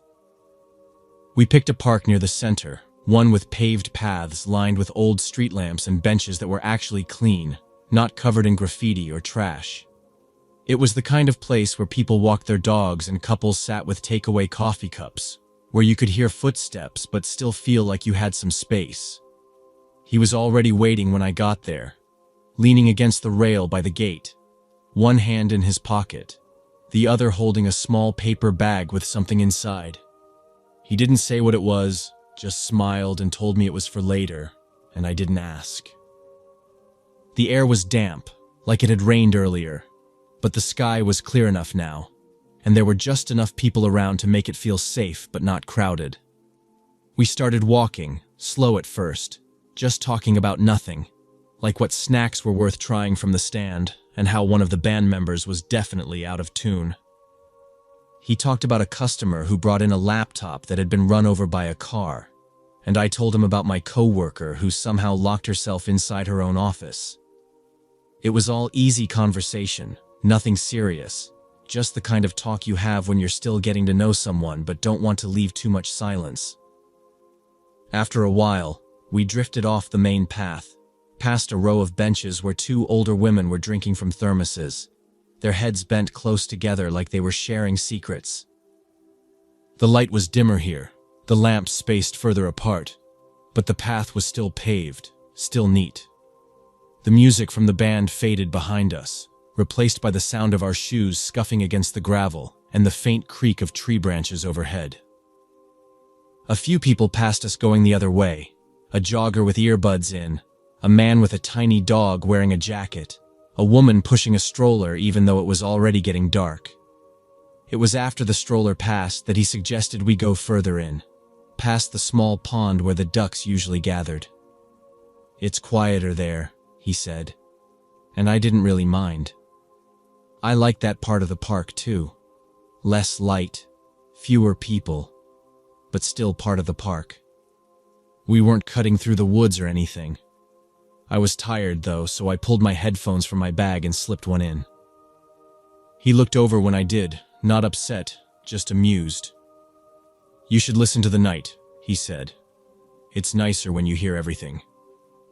I almost said I'd rather hear my music, but I left the other earbud dangling and slipped the first one back out, tucking them both into my pocket. It wasn't a big deal. That was when I noticed the group. Just ahead, off to the right, leaning near one of the benches. 5, maybe 6 of them. It was hard to tell in the dark. They weren't doing anything, just talking. But the way they stood, too still, shoulders hunched like they were watching something, made me look down at my feet instead of at them. He noticed too. I could tell by the way his hand shifted, moving closer to his pocket like he was checking for his phone or his keys. But he didn't say anything about them, just kept walking, his pace only a little faster. We passed them without stopping, their low laughter trailing behind us. Not the kind of laugh you hear when someone's telling a joke, more like the kind you hear in a hallway at school when you know someone's being made fun of, but you don't know why. I glanced back once, just to check, and one of them, a taller boy in a hooded jacket with a reflective stripe on the sleeve, was looking right at me. I looked away fast, but I could still feel it. Like when you accidentally make eye contact with someone on the bus, and both of you know you saw each other, but neither of you wants to admit it. "Just kids," he said, his voice low but calm. "They're not gonna bother us." I nodded, even though my hands were already stuffed into my jacket pockets and my fingers curled tight around the edge of my phone. We kept walking, the path getting narrower as we moved further from the main section of the park. There weren't as many lamps here, just a few dim ones that flickered a little when the wind shifted. The air smelled different too, wetter, like the pond was closer than I thought. I was about to suggest we turn back, maybe grab some of that hot chocolate after all, but before I could say anything, his hand touched my elbow. Not rough, just a light press, like he was steering me around something. "There's a cut-through up ahead," he said, voice quiet. "Takes us back toward the main gate. It's faster." I didn't argue, just nodded again. My shoulders were starting to ache from keeping my hands shoved so deep into my pockets, and my legs felt heavier with every step. Somewhere behind us, one of the teenagers laughed again, louder this time, and I flinched before I could stop myself. He felt it, I know he did, because his grip on my arm got a little tighter, just for a second before letting go. "It's fine," he said, and this time his voice was even quieter. "Let's just keep moving." The path curved ahead, sloping down toward the water, and the lights got even sparser until there was only one visible in the distance, its pale glow barely reaching the edge of the path. I could see the shape of the pond now, dark water edged with overgrown reeds, the kind that made a soft rustling sound even when there was no breeze. That was when I noticed the footsteps. Not ours. These were behind us, uneven and too light, like someone trying not to be heard but not quite succeeding. He heard it too. I could tell because his hand brushed against mine, just for a second, and then we were walking faster, side by side, our steps no longer matching the rhythm we'd had before. He didn't say anything else, and neither did I. We just kept walking, the path stretching longer ahead of us than it had before, the last light flickering dimmer with every step. We didn't get very far. The footsteps behind us picked up speed, and before I could even turn my head, they were right there, 5 of them, just like I thought, and they spread out fast, cutting off the path ahead and behind us. I didn't recognize their faces, but I knew the look. Hooded jackets, hands stuffed in pockets, moving with that jittery energy like they were either high or looking for an excuse to start something. One of them, the tall one I'd noticed earlier, stepped forward first. "Phones, wallets," he said, not even trying to make it sound polite. His hand was already out, palm up, waiting. My friend raised both hands slowly, trying to show he wasn't looking for trouble. "Okay," he said, voice steady but low. "Take what you want. We don't want any problems." I was already fumbling for my phone with one hand, trying to dig my wallet out with the other. My fingers felt thick and clumsy, and my heart was hammering so hard I could barely hear anything else. One of the other guys, shorter, stocky, with a ripped sleeve on his jacket, stepped closer, too close, and yanked my bag right off my shoulder before I could react. My keys were still inside. I almost said something, but my friend shook his head once, a quick, sharp warning. The tall one stepped closer to him now, looking him up and down like he was trying to decide if it was worth it to search his pockets or just take the whole jacket. That's when I saw the knife.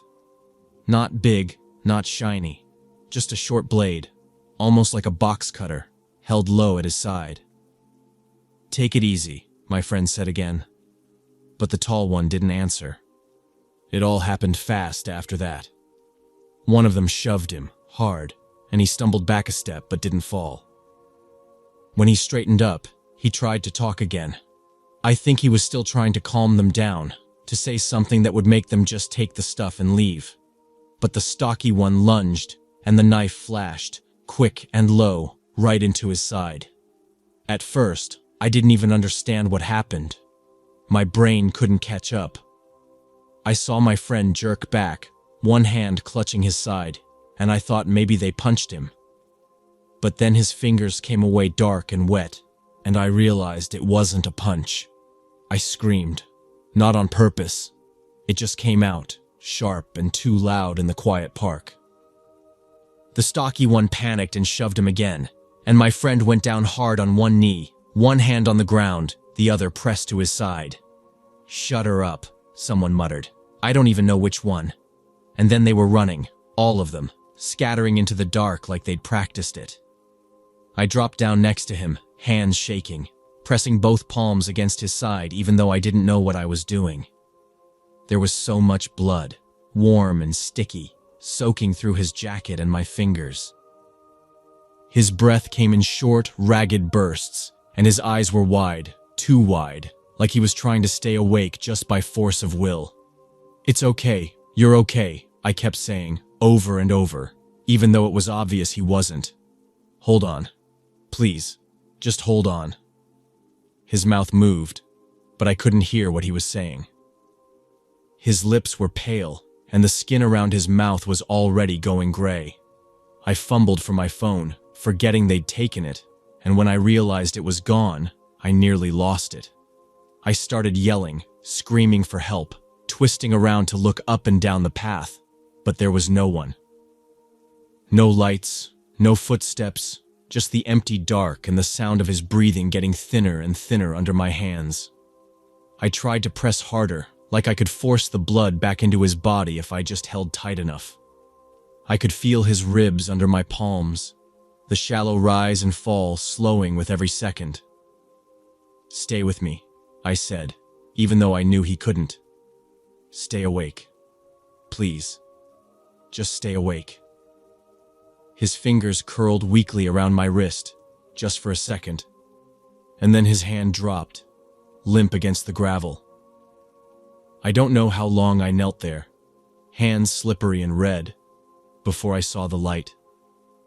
A flashlight beam bouncing down the path, a man's voice calling out something I couldn't make out. The man was older, maybe in his 60s, wearing a jacket too thin for the weather, and he didn't seem to understand what he was seeing at first. When the light hit my hands, he froze, and I had to yell at him to call for help, to get someone, anyone.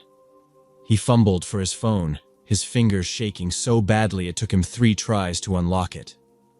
By the time he got through to emergency services, I knew it was too late. My friend's chest wasn't moving anymore, and his skin was cold under my hands. The ambulance came fast, but not fast enough. They tried CPR, but it didn't do anything. The paramedics didn't say much, just asked me to step back while they worked, but I could see the way they were looking at each other, the quiet shake of a head when they thought I wasn't watching. The police came next. Too many questions, not enough answers. I couldn't describe the guys who did it. I remembered the tall one with the stripe on his sleeve, but nothing else. Their faces blurred together, just shadows and panic and flashing knives. They asked why we were in that part of the park so late, if we'd noticed anyone following us before. I said no, even though I knew we had. His parents came to the station the next day to meet with detectives. They were quiet, too shocked to cry at first, the kind of grief that doesn't have sound. I stood there with them, hands scrubbed raw but still feeling dirty, and tried to tell them I was sorry. They didn't blame me, at least not out loud, but I could see it in their eyes. If I hadn't asked to go to the park, if we'd left sooner, if we'd walked the other way, they never caught them. The guys who did it, they vanished, just a blurry description and a bloodstain on the gravel. I still don't go to parks after dark. Even in the daytime, I stick to the crowded paths, where there are always people and cameras and places to run. Sometimes I still feel his hand on my elbow, steering me around a puddle. the warmth of it lingering for just a second before it fades. That was the last time I ever felt safe with someone.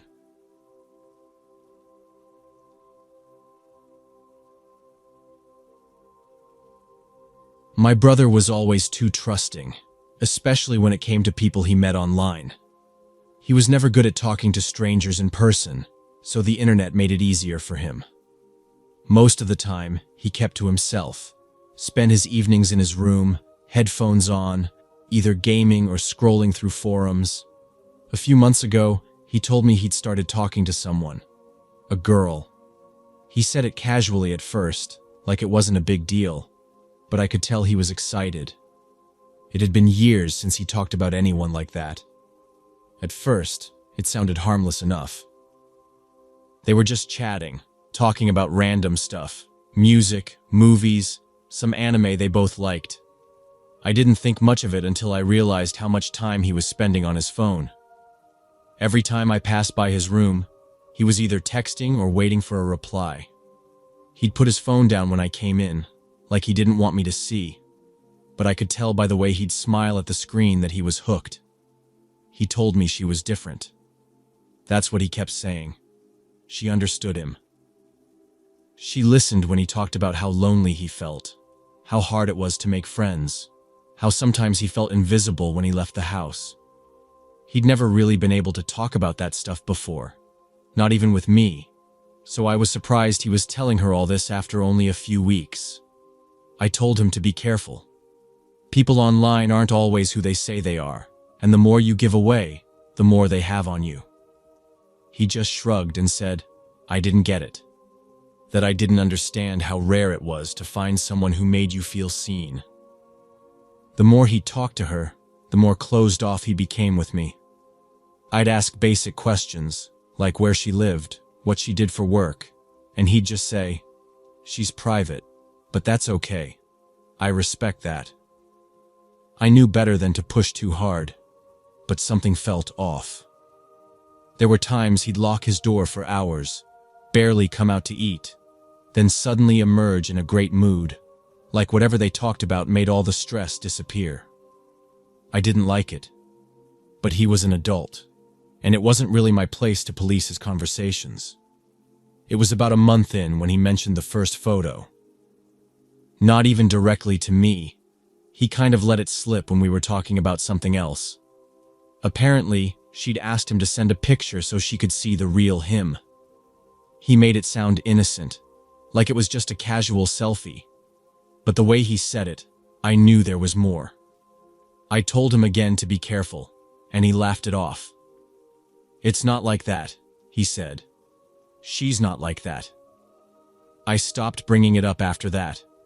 It was obvious he was going to do what he wanted, and if I kept warning him, he'd just stop talking to me altogether.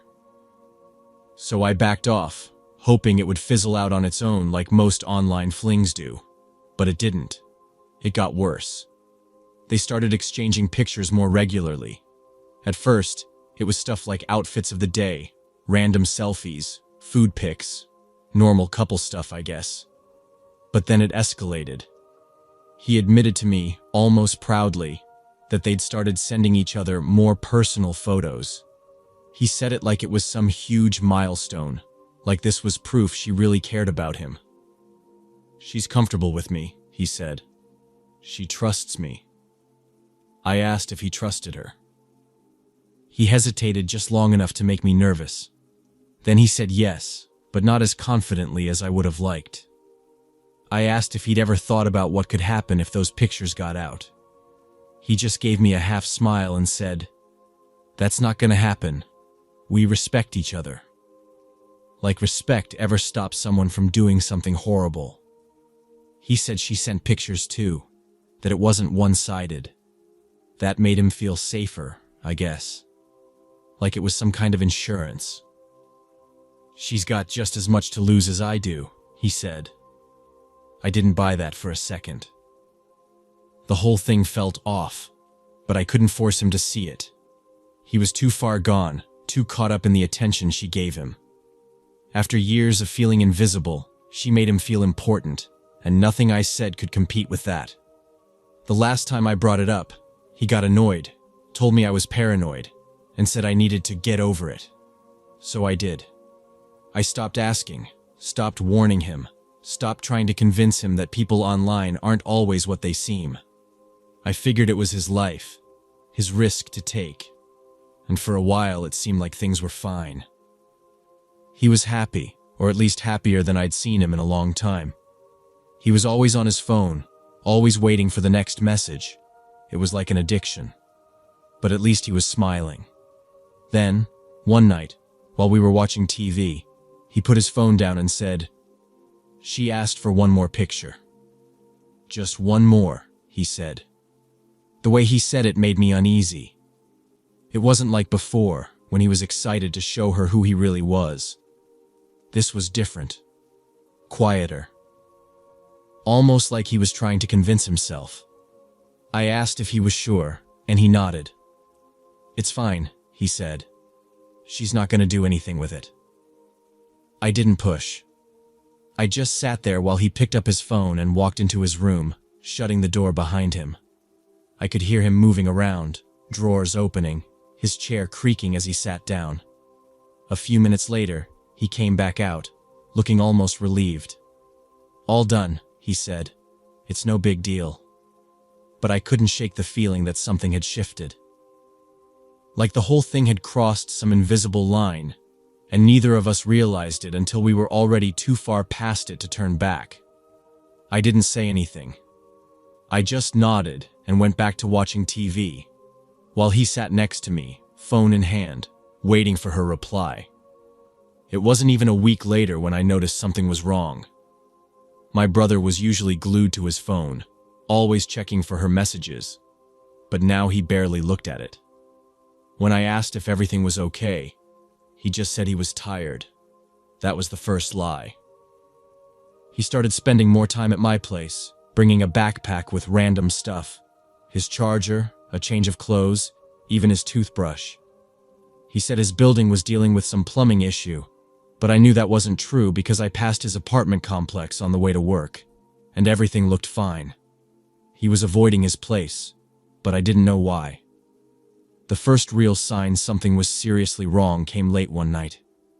I woke up to the sound of his voice, muffled through the wall. He was in the living room, phone pressed to his ear, pacing back and forth. I couldn't make out everything he was saying, but I caught enough. "Please don't. I swear, I'll figure it out. Just give me more time." His voice was shaking, and I could tell he was close to crying. When he hung up, he just stood there, staring at the dark screen for a long time before sitting down on the couch, head in his hands. I waited a few minutes before stepping out. He tried to play it off like nothing happened, but I didn't let him. I asked what was going on, and that's when he told me. The girl wasn't who he thought she was. After all the pictures they'd exchanged, she started asking for money. At first, it was small amounts, little tests to see if he'd pay. Then the threats started. She had his photos, everything he'd ever sent, and if he didn't pay up, she was going to send them to his boss, his coworkers, his friends, even our parents.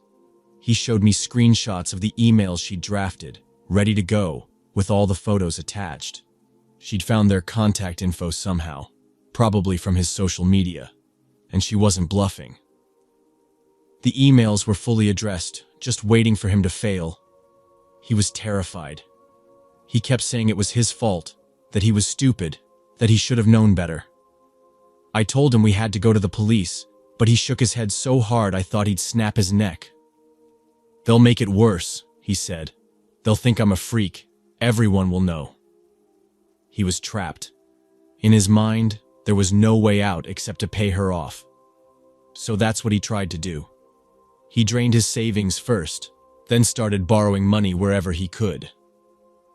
He asked me for a loan, made up some story about needing a new computer for work. I gave him what I could, but it wasn't enough. She kept raising the price. Every time he paid, she demanded more. "One last payment," she'd say. "Then you're free." But it was never the last. I watched him unravel in real time. He stopped eating, stopped sleeping. He was constantly checking his phone, jumping at every notification. I knew he was barely holding on, but no matter how much I begged him to get help, he couldn't do it. The fear of people finding out was bigger than any fear of what would happen to him. He sold his gaming setup, his old consoles, even some clothes, anything to scrape together a little more cash. But it didn't matter. She always came back, and every time she did, he broke down a little more. One night, I found him sitting on my balcony, just staring out at nothing. When I asked him what he was thinking, he said, "I just want it to stop." His voice was so flat, like he was already halfway gone. The next day, I came home from work, and he wasn't in the living room where I'd left him. His shoes were still by the door, his bag on the floor, so I knew he hadn't left.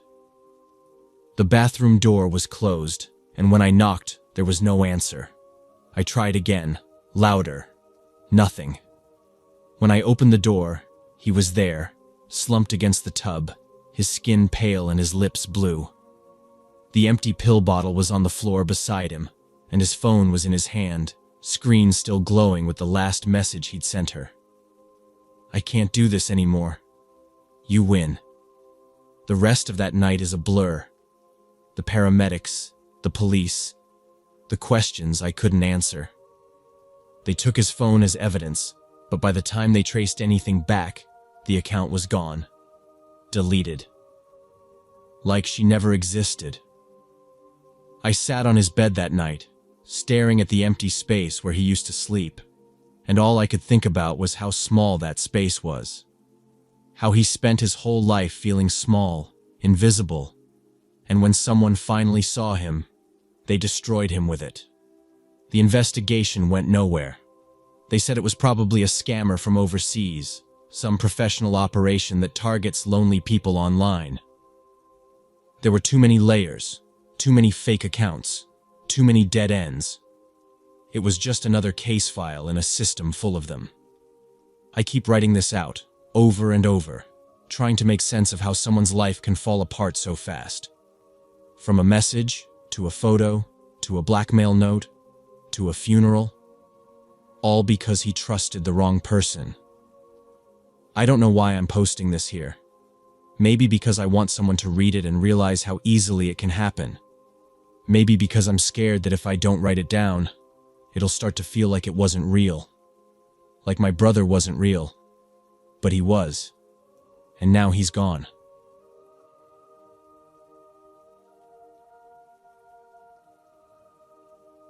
I lived next door to this family for many years.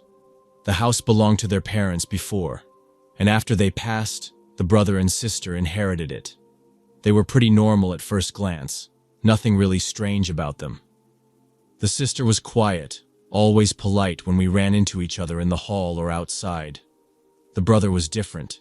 He was always tense, like his body never relaxed.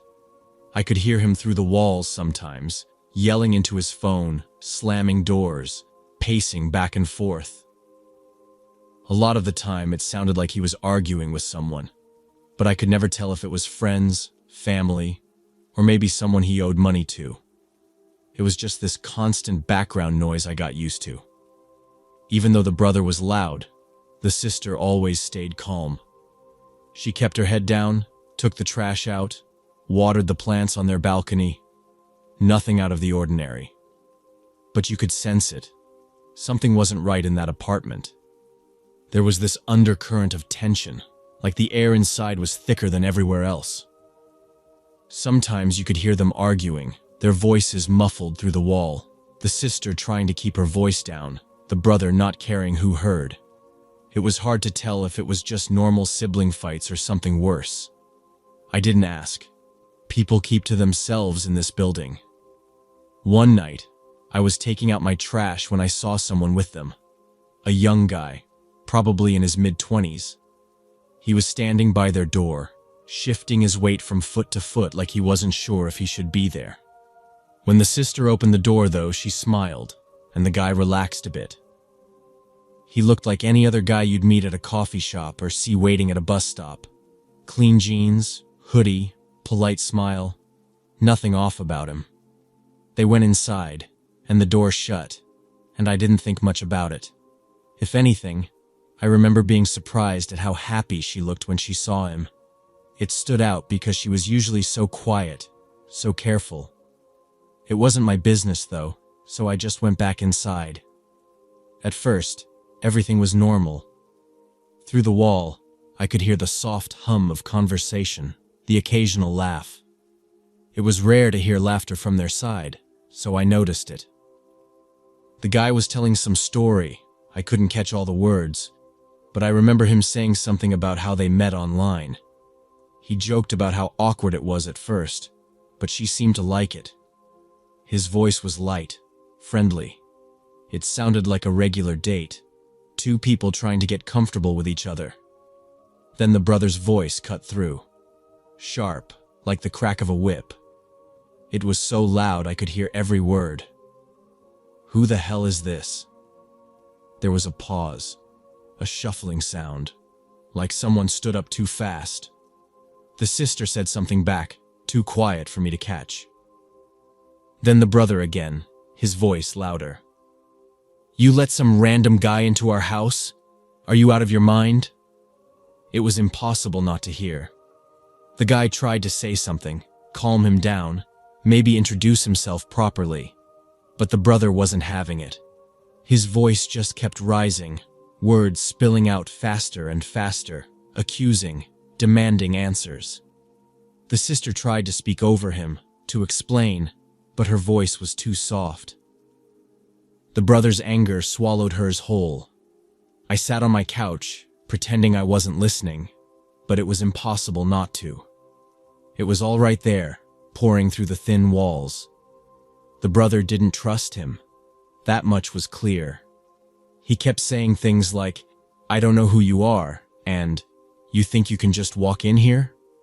The guy, to his credit, stayed calm for a while. He kept saying he just wanted to meet her in person, that she invited him, that he wasn't trying to start anything. It wasn't working. The brother was circling him like a dog guarding its food. I couldn't see it, but I could feel it. The way his voice moved around the room, sometimes further from the wall, sometimes right up against it. Every step he took made the guy's voice quieter, like he was being backed into a corner. For a while, I thought it would blow over. Maybe the guy would just leave, or the sister would manage to calm him down. I didn't expect it to go further. They fought all the time, after all. That's just how it was with them. Loud, dramatic, but nothing ever came of it. But then the brother shouted again, something sharp, something that didn't even sound like words, just a burst of noise, and something hit the wall hard enough to rattle the picture frame hanging in my hallway. That's when I stopped pretending not to listen. I got up and pressed my ear against the wall. My breath held so tight it hurt my chest. I couldn't make out everything, but I heard the guy's voice again, strained now. Still trying to be polite, but there was fear under it. The brother was demanding to know why he was really there, saying things like, "What did you want from her?" and "What are you planning?" He wasn't making sense anymore, just throwing accusations around, jumping from one thing to the next without waiting for answers. The sister was crying. I could hear her begging him to stop, her voice cracking with each word. She kept saying the guy was just a friend, that they were just talking, that nothing was going on. The brother didn't believe her. He kept saying she was lying, that she was sneaking around behind his back, that she was trying to ruin their family. I stood there, my ear still pressed to the wall, my heart pounding in my chest. It felt wrong to listen, but I couldn't walk away either. The tension in that room was so thick I could feel it pressing through the wall, heavy and sour in the air. Every second felt like something was about to snap, but I couldn't tell if it would be the brother, the guy, or the sister who broke first. I stayed like that, frozen against the wall, listening to every word, every shuffle of feet, every sharp intake of breath, waiting for whatever came next. Suddenly, there was a loud crash, like a chair getting knocked over, And then the shouting turned into full-on screaming. Not just yelling, but the kind of panicked, desperate screaming that makes your stomach drop. I didn't even have to press my ear to the wall anymore. I could hear everything clearly, even through the door to my apartment. The guy was begging, his voice cracking, telling the brother to calm down, saying things like, "Please, I'm leaving, I swear, just let me go." Then there was a heavy thud, like someone being slammed into the floor or the wall, and the guy let out this choked, gasping sound. The sister was crying, screaming at her brother to stop, but it was like she didn't exist to him. I ran to my door and yanked it open, stepping into the hallway just in time to see their door hanging slightly open too. From where I stood, I could see part of their living room. The coffee table was overturned, and the guy was on the floor, one hand up to shield his face, the other gripping his side like he was hurt. The brother was standing over him, fists clenched, chest heaving like he couldn't even catch his breath.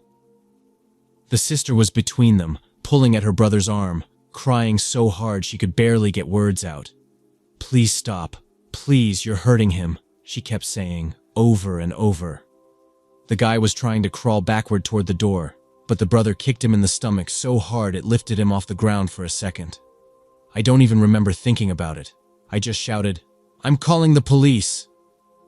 My voice echoed down the hall, but the brother didn't even glance at me. He was too locked in, like he couldn't hear anything else. The sister looked at me though, her face soaked with tears, her lips split open like maybe she'd tried to get between them earlier and got hit for it. "Please help," she sobbed. But before I could do anything, the brother grabbed her arm and shoved her aside so hard she hit the wall. The guy on the floor tried to get up again, and that's when the brother kicked him in the face. I don't know if you've ever seen someone take a real kick to the face, not like in movies, but in real life. There's a sound it makes, this horrible crunch that you feel in your stomach, and the way the guy's head snapped back. I knew right then it was bad. His nose was smashed, blood pouring down his face onto the floor, but the brother didn't stop. He kept kicking, aiming for the ribs, the stomach, the legs, like he was trying to break every bone in his body. I fumbled with my phone, my hands shaking so bad I could barely press the numbers. When I finally got through, I could barely even explain what was happening. I just kept saying, "There's a guy getting beaten, he's gonna kill him, please send someone now." The whole time, the sister was screaming, trying to pull her brother back, but he was too strong, too far gone. By the time I heard the sirens coming down the street, the guy wasn't even moving anymore. He was just lying there, blood pooling under his head, one arm bent the wrong way. His chest was still rising and falling, but just barely. The brother didn't stop until the police were pounding on the door. Even then, he stood there over the guy, panting like some wild animal, his hands covered in blood, his face twisted into something I can't even describe. Not angry, not scared, just blank. Like whatever had been building up inside him for years had finally snapped, and now there was nothing left. The police had to wrestle him to the ground, and even then, he fought them, screaming that they were the ones trespassing, that they had no right to be there. It took 3 of them to drag him out of the apartment, and he was still thrashing all the way down the hall. The paramedics came, but by then, the guy's chest had stopped moving. They worked on him for a while right there in the living room, the sister sitting on the floor in the corner, rocking back and forth, her hands over her mouth like she couldn't believe any of it was real. They finally loaded him onto a stretcher, but I knew before they even covered his face that he wasn't coming back. The police asked me questions, but I could barely string 2 sentences together. I told them everything I heard, everything I saw, but none of it made sense. What was the brother so afraid of? Why was he so convinced this guy was some kind of threat? He didn't even know him. But the way he kept shouting about protecting his sister, it was like, in his mind, he wasn't her brother anymore. He was her jailer. They sealed off the apartment after that, tape across the door, evidence markers on the floor. The sister stayed with relatives after, I think an aunt somewhere out of town. I never saw her again. The brother's in prison now, waiting for trial. They're talking about charging him with second-degree murder, but with how brutal it was, maybe it'll be first degree. I don't know. I try not to think about it too much, but every time I pass that door, I hear it again. That crunch, that scream, the sound of a life getting stamped out right next door.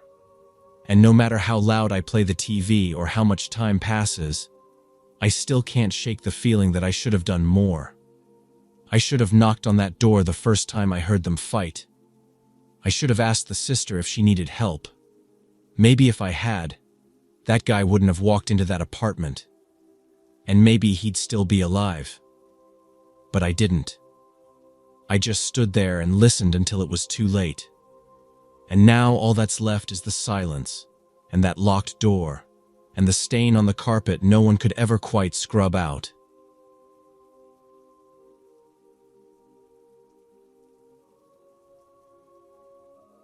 We matched on a dating app a few weeks ago. Nothing serious at first. I was just scrolling in the evenings after work, looking for someone to talk to. Most conversations were dry or faded out fast, but with her, it was different right away. She had this way of keeping the chat going without it feeling forced, jumping from movies we liked to random stuff like the best road trips we'd never taken. It felt easy, like we'd known each other way longer than we had. After a few days of texting back and forth, I suggested we actually meet up. I figured a drive out of the city would be a nice change, not just another coffee date. There was this scenic route through the mountains I'd seen online. Nothing too extreme, just nice views and enough stops for photos or a quick snack. I thought it'd make a good first impression, and honestly, I wanted to show off a little. I rented a car for it, something with a bit more power than my usual clunker. I wanted her to think I had my life together more than I really did. She showed up at the meeting spot right on time, wearing this simple jacket and jeans, hair tied back like she didn't put in too much effort but still looked great. I tried not to overthink it and just played it cool, acting like I'd done this a million times before. We got on the road, and for the first hour, it was exactly how I pictured it. Sun coming through the trees, music low in the background, her laughing at my dumb jokes. We stopped at a lookout point, took a few pictures, even swapped phones to get some of each other. It was all easy, normal. When we got back in the car, the road started to narrow, and the turns got sharper. She said she didn't mind the winding roads, so I took that as a sign I could push it a little. I'm not a racer or anything, but with a car that actually responds when you tap the gas, it's hard not to. The speed crept up without me even noticing at first. She didn't seem nervous, just told me to keep an eye out for the tighter bends. I gave her some line about how I knew this car could handle it. She smiled, but I could tell she wasn't completely sure. I was getting into it though. The car felt glued to the road, and the sound of the engine filled the quiet spots in our conversation. She asked if I drove these roads a lot, and I said something cocky like, "Only when I want to impress someone." She laughed, but I saw her grip the door handle a bit tighter. I eased off the gas for a minute, but then we hit this stretch where the road opened up slightly before cutting back into a sharp curve. It felt like an invitation, so I went for it. The tires squealed a little, and she let out a nervous laugh saying, Okay, slow down a bit." I waved her off, said I had it under control. Truth is, I was feeling it. That mix of excitement and nerves, like walking a line I shouldn't be on. We took another curve, tighter this time, and for a second the back end twitched. She said, "Seriously, slow down." But I was too caught up in the feeling, the rush of it, like I had to prove something. To her or myself, I don't even know. The next turn came faster than I expected. The road tilted slightly downwards, and I hit the brake too late. The tires fought for grip, the wheel jerked in my hands, and suddenly the car wasn't following the curve anymore. It slid sideways, front end swinging out toward the guardrail. I heard her scream, but it was cut off by the impact. The metal guardrail didn't hold us. It gave way under the weight, and before I could process what was happening, we were airborne. The car tilted forward, nose diving off the side of the road.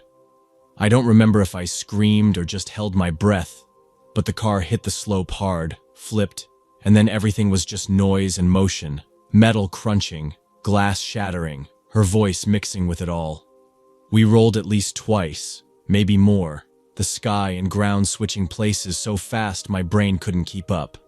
The airbag punched me in the face, and for a second, everything froze, like I was outside my own body watching it happen.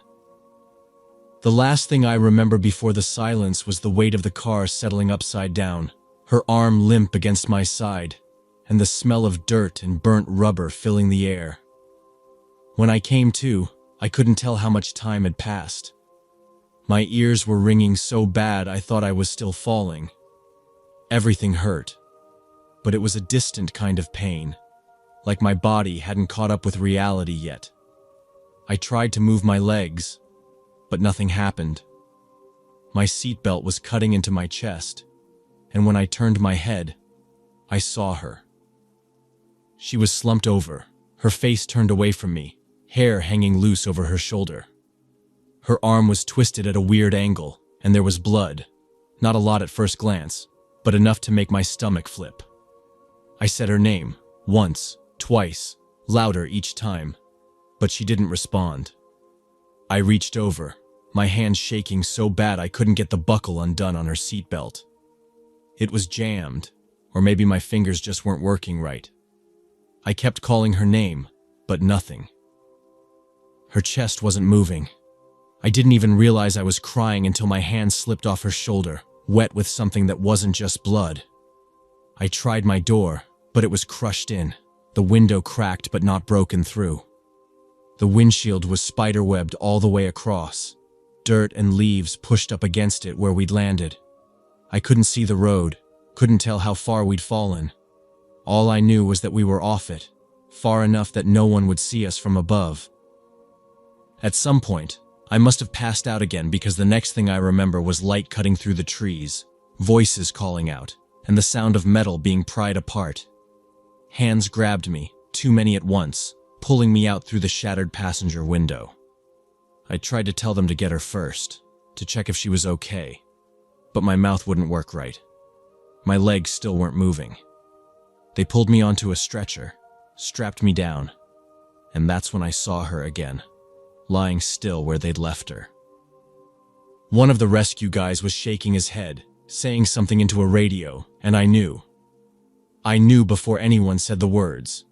At the hospital, they told me I'd broken my spine. The doctor was calm about it, almost too calm, like he'd given this speech 100 times before. I'd need surgery, months of rehab, but the chances of walking again were slim. I barely heard him. My brain was stuck on a loop, back in the car, her laugh turning into a scream, the way her hand grabbed the seat when we started sliding, the way I thought I could control everything until I couldn't. The police came while I was still doped up on painkillers. They asked their questions. How fast was I going? Had I been drinking? Were we arguing? I told them the truth, or at least the parts I could remember. It wasn't like I was trying to hide anything. I was the idiot who drove too fast on a road I didn't know, who thought impressing her mattered more than being careful. They didn't say much, just took notes and left me alone with my own thoughts. Her parents were there too, not in my room but somewhere in the same hospital. I couldn't face them. I didn't even know what I would have said if I could. Sorry felt useless. They lost their daughter because I wanted to show off in a rented car. That's all it came down to. The next weeks blurred together. Surgeries, physical therapy, police follow-ups. No charges, they said. An accident, pure and simple. But no one looked me in the eye when they said it. I wasn't in jail, but I was in a different kind of prison, stuck in a bed with my legs strapped into braces that didn't do anything. Every time I closed my eyes, I saw her face, her smile right before I hit the gas, and then the silence after. Friends visited at first, They brought flowers, cards, all that stuff. But no one knew what to say. They'd sit there, talk about nothing, then leave after a few awkward minutes. I couldn't blame them. I wouldn't have known what to say to me either. The worst part was her parents. I didn't see them in person, but I knew they were there during the investigation. I sent them a letter, handwritten, because typing felt too cold. I told them everything, how sorry I was, how much I hated myself for what I did. I didn't expect forgiveness. I just needed them to know I wasn't some careless asshole who didn't care. They never replied. I wouldn't have either. Rehab was slow, painful, and humiliating. Learning to move again, but never the way I used to. Every time a therapist told me to focus on progress, all I could think about was the girl who didn't get to have any more progress at all. Every time I tried to stand, even in braces, all I saw was her body in that crushed car, still and quiet while I got pulled out. Now I live alone in a small apartment set up for the wheelchair. Everything's low, reachable, like they expect me to just get used to it. I go online a lot, reading stories from people who've been in crashes, trying to find someone who feels the way I do. Most of them talk about moving on, rebuilding. I don't know how to do that. I don't think I deserve to. Sometimes neighbors check in, but they don't stay long. They see the chair, the silence, and they get uncomfortable. I don't blame them. My life's a cautionary tale no one wants to hear. I write on forums sometimes, anonymous posts about that day, about her. Not for sympathy, just to put it somewhere outside my own head. I sent one more letter to her parents a year after the crash, just to say I still think about her every day. I don't know if they got it, or if they even opened it. I wouldn't blame them if they threw it out. Every time I hear a car engine rev outside my window, my chest tightens. I can't even look at cars anymore, not on TV, not on the street. All I see is that moment, the bend in the road, the metal giving way, the drop, and her, trusting me to keep her safe. I took her life, and now I live in the ruins of what's left. There's no fixing it. There's no moving on. There's just this, me, a chair, and the weight of what I did, pressing down every single day.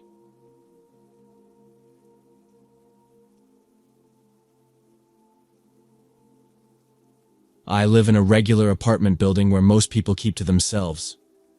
At best, we might nod at each other in the elevator or mutter a quick hello if we cross paths at the mailboxes. It's not unfriendly, just one of those places where nobody's interested in small talk.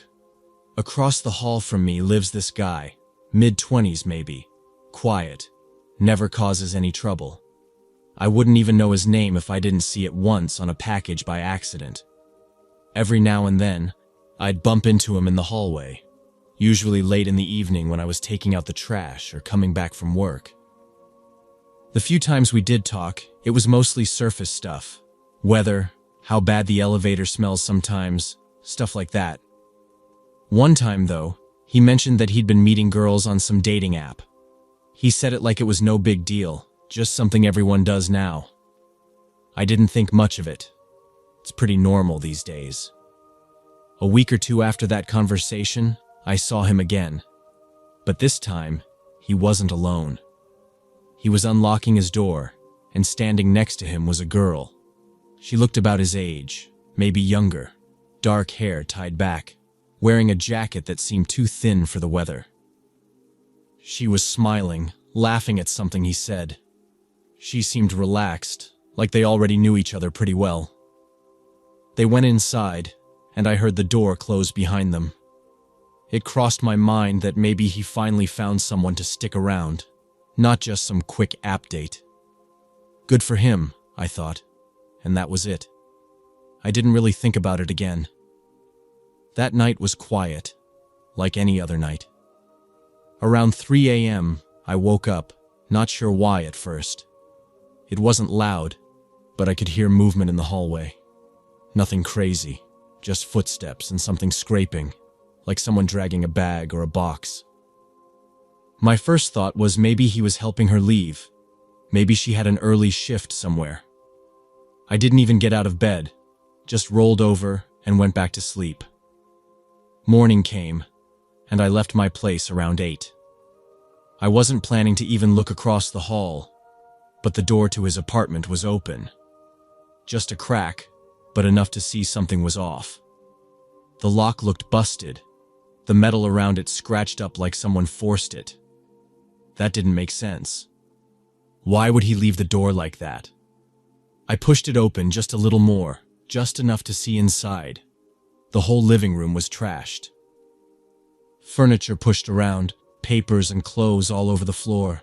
His TV was gone, the wall mount empty with the cables hanging down like cut vines. His laptop, the gaming console he used to play sometimes late at night, everything was gone. Even the coffee table was missing. It wasn't a break-in, not exactly. It was too fast, too focused. Whoever did this knew exactly what to take, what was worth the most. The bedroom door was open, and from where I stood, I could see the mattress flipped, the sheets bunched up against the wall. Drawers pulled out, some empty, some with clothes hanging halfway out. They didn't bother to close anything. I stepped back, heart pounding a little, and pulled out my phone to call the police. While I waited, I tried calling my neighbor. I wasn't sure why. Maybe I thought he was asleep at a friend's or crashed at his girlfriend's place. His phone rang twice, then went to voicemail. I tried again. Same thing. The hallway felt too quiet. Normally you'd hear someone showering, a baby crying a few floors up, at least something. But it was dead silent.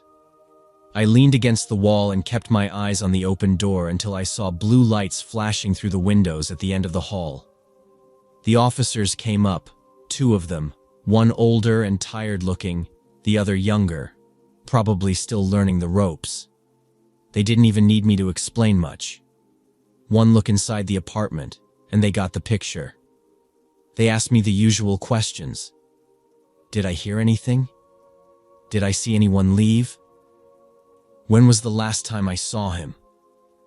I told them about the girl, about the footsteps, about how I didn't think it was anything at the time. They asked if I'd noticed anyone hanging around the building lately. Strangers, delivery drivers who didn't seem to know where they were going, stuff like that. I hadn't. But honestly, I didn't pay much attention most days. While they took pictures and walked through the apartment, I stood by the door, still trying to call my neighbor. No answer. I texted him instead, something simple like, "Hey, call me ASAP. Your place got broken into."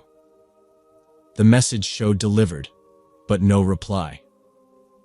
One of the officers asked if my neighbor had mentioned anything about problems with anyone. Arguments, bad dates, someone who might have followed him home. I told them he'd only ever mentioned the dating app, nothing else. The officer just nodded, writing it down like it was nothing special. The cops were still there when I left for work. I didn't really want to leave, but I had no excuse to stay. As I walked past the lobby door, I saw the girl from the night before in my head again, smiling, her hand resting on his arm like they'd known each other forever. She looked so normal, so easy to miss. By the time I got home that evening, the cops were gone, but the door was taped up with crime scene tape, stretched across like some bad TV show. I still hadn't heard from him. His phone just rang and rang until it went dead. The next day, I checked the hallway camera, one of those cheap ones the landlord put up after someone broke into the basement last year. The footage wasn't great, but it was enough to see them leave around 3:15.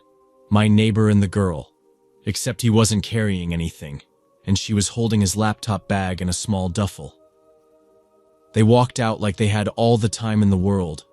No rush, no panic. She even stopped to fix her hair in the reflection of the elevator doors. He held the door open for her, smiling like he was the luckiest guy in the world. After that, nothing. He didn't come back. The only people who went in were the cops and me. I went back to my place and sat on my couch for a long time, just staring at my own door. It's not like I was close to him, but seeing someone's life get wiped out overnight like that, right across the hall, it sticks with you. I tried calling him one more time, but his phone was off now. I left the message anyway, just in case. "Hey man, call me when you get this." Later that afternoon, I heard some noise outside my window. Voices, fast footsteps, someone yelling. I leaned out to see what was going on. Down on the sidewalk, right in front of the building, was my neighbor.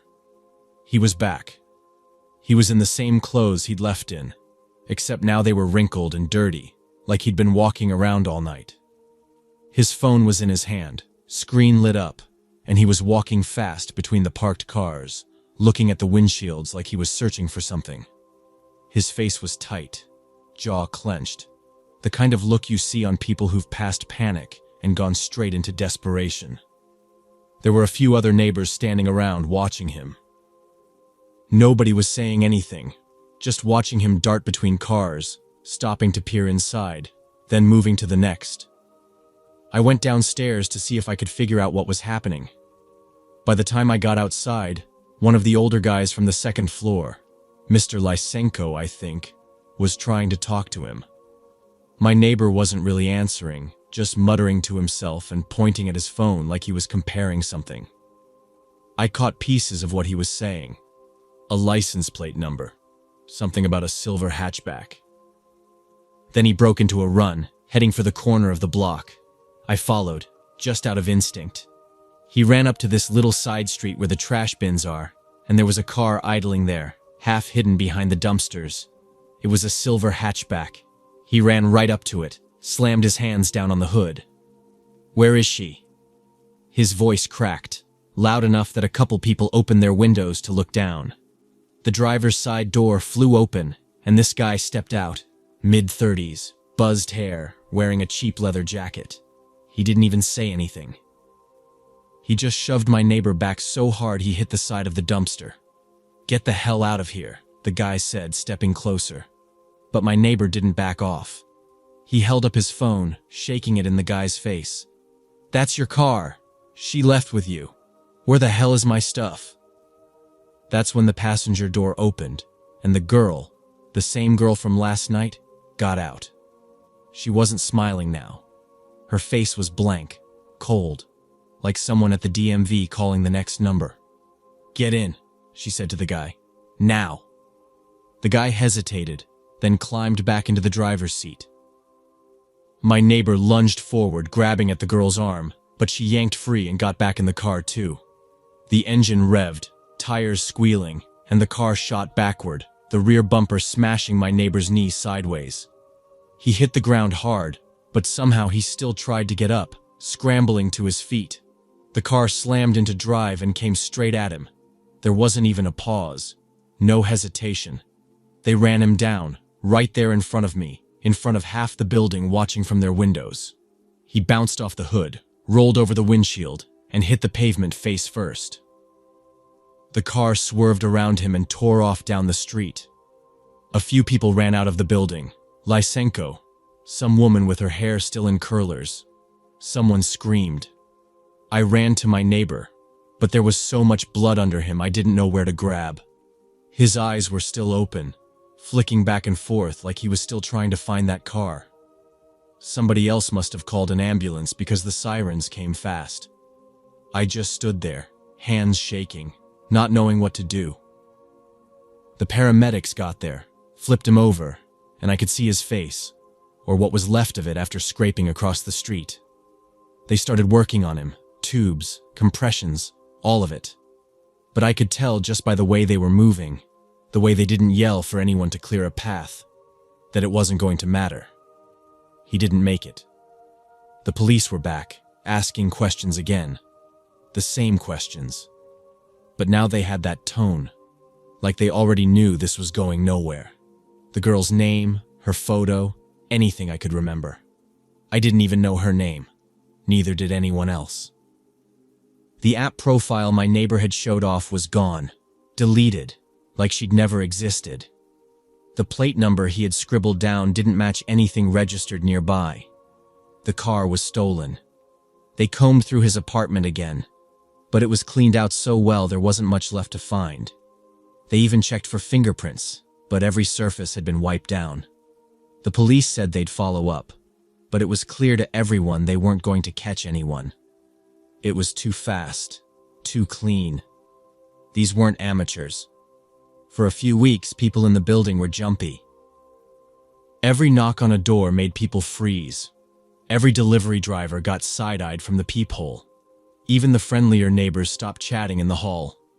The tape across his door stayed there for a month, until eventually someone from the building management cut it down and changed the locks. His parents came once, silent and pale, just to pack up the few things that were left. The only thing I kept thinking about, and still do sometimes, is how normal she seemed. How easily she laughed. How relaxed she looked, standing next to him like they'd been dating for years. All it took was one night, one date, and everything he owned was gone. And then, so was he. I don't know if they picked him because he was easy, or if it was just random. But I do know one thing. I haven't opened any dating apps since. And every time I see a couple walking down the hall now, smiling, leaning into each other, I wonder if one of them has already picked the spot they're going to dump the body.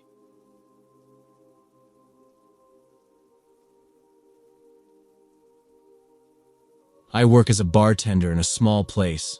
Nothing fancy, just one of those bars where all kinds of people show up. Office guys grabbing drinks after work, groups celebrating birthdays, couples on awkward first dates. Pretty standard mix. That night, a guy and a girl came in together and took a table near the corner, tucked a bit away from the crowd but not completely hidden. They looked like a regular couple out for drinks. Nothing special. The guy was the more outgoing one, talking loud enough that a few people nearby couldn't help but overhear him. One of those guys who probably talks louder when he's nervous or trying to seem cool. The girl was quieter, just smiled and nodded a lot. She seemed a little shy, maybe not used to bars like this. I've seen plenty of dates like that. One person carrying the conversation, the other one just going along with it. He ordered 2 cocktails, something simple, nothing fancy or top shelf, which fit the vibe. They didn't stand out at all. Just another couple trying to have a nice night. I wiped down the counter, filled a few more orders, didn't think much about them. Every time I glanced over, they were still just sitting there, talking. He leaned in close when he spoke, his voice getting softer the longer they were there, like he was trying to be charming, and she seemed to relax a little after a while. At some point, they started sharing one of those cheap appetizer plates. Wings, fries, the usual frozen stuff we microwave in the back. They weren't even halfway through it, but the girl laughed at something he said, and for a moment they actually looked comfortable together. I moved on, serving drinks to a birthday group at the bar, pouring shots and trying to keep up with the mess they were making.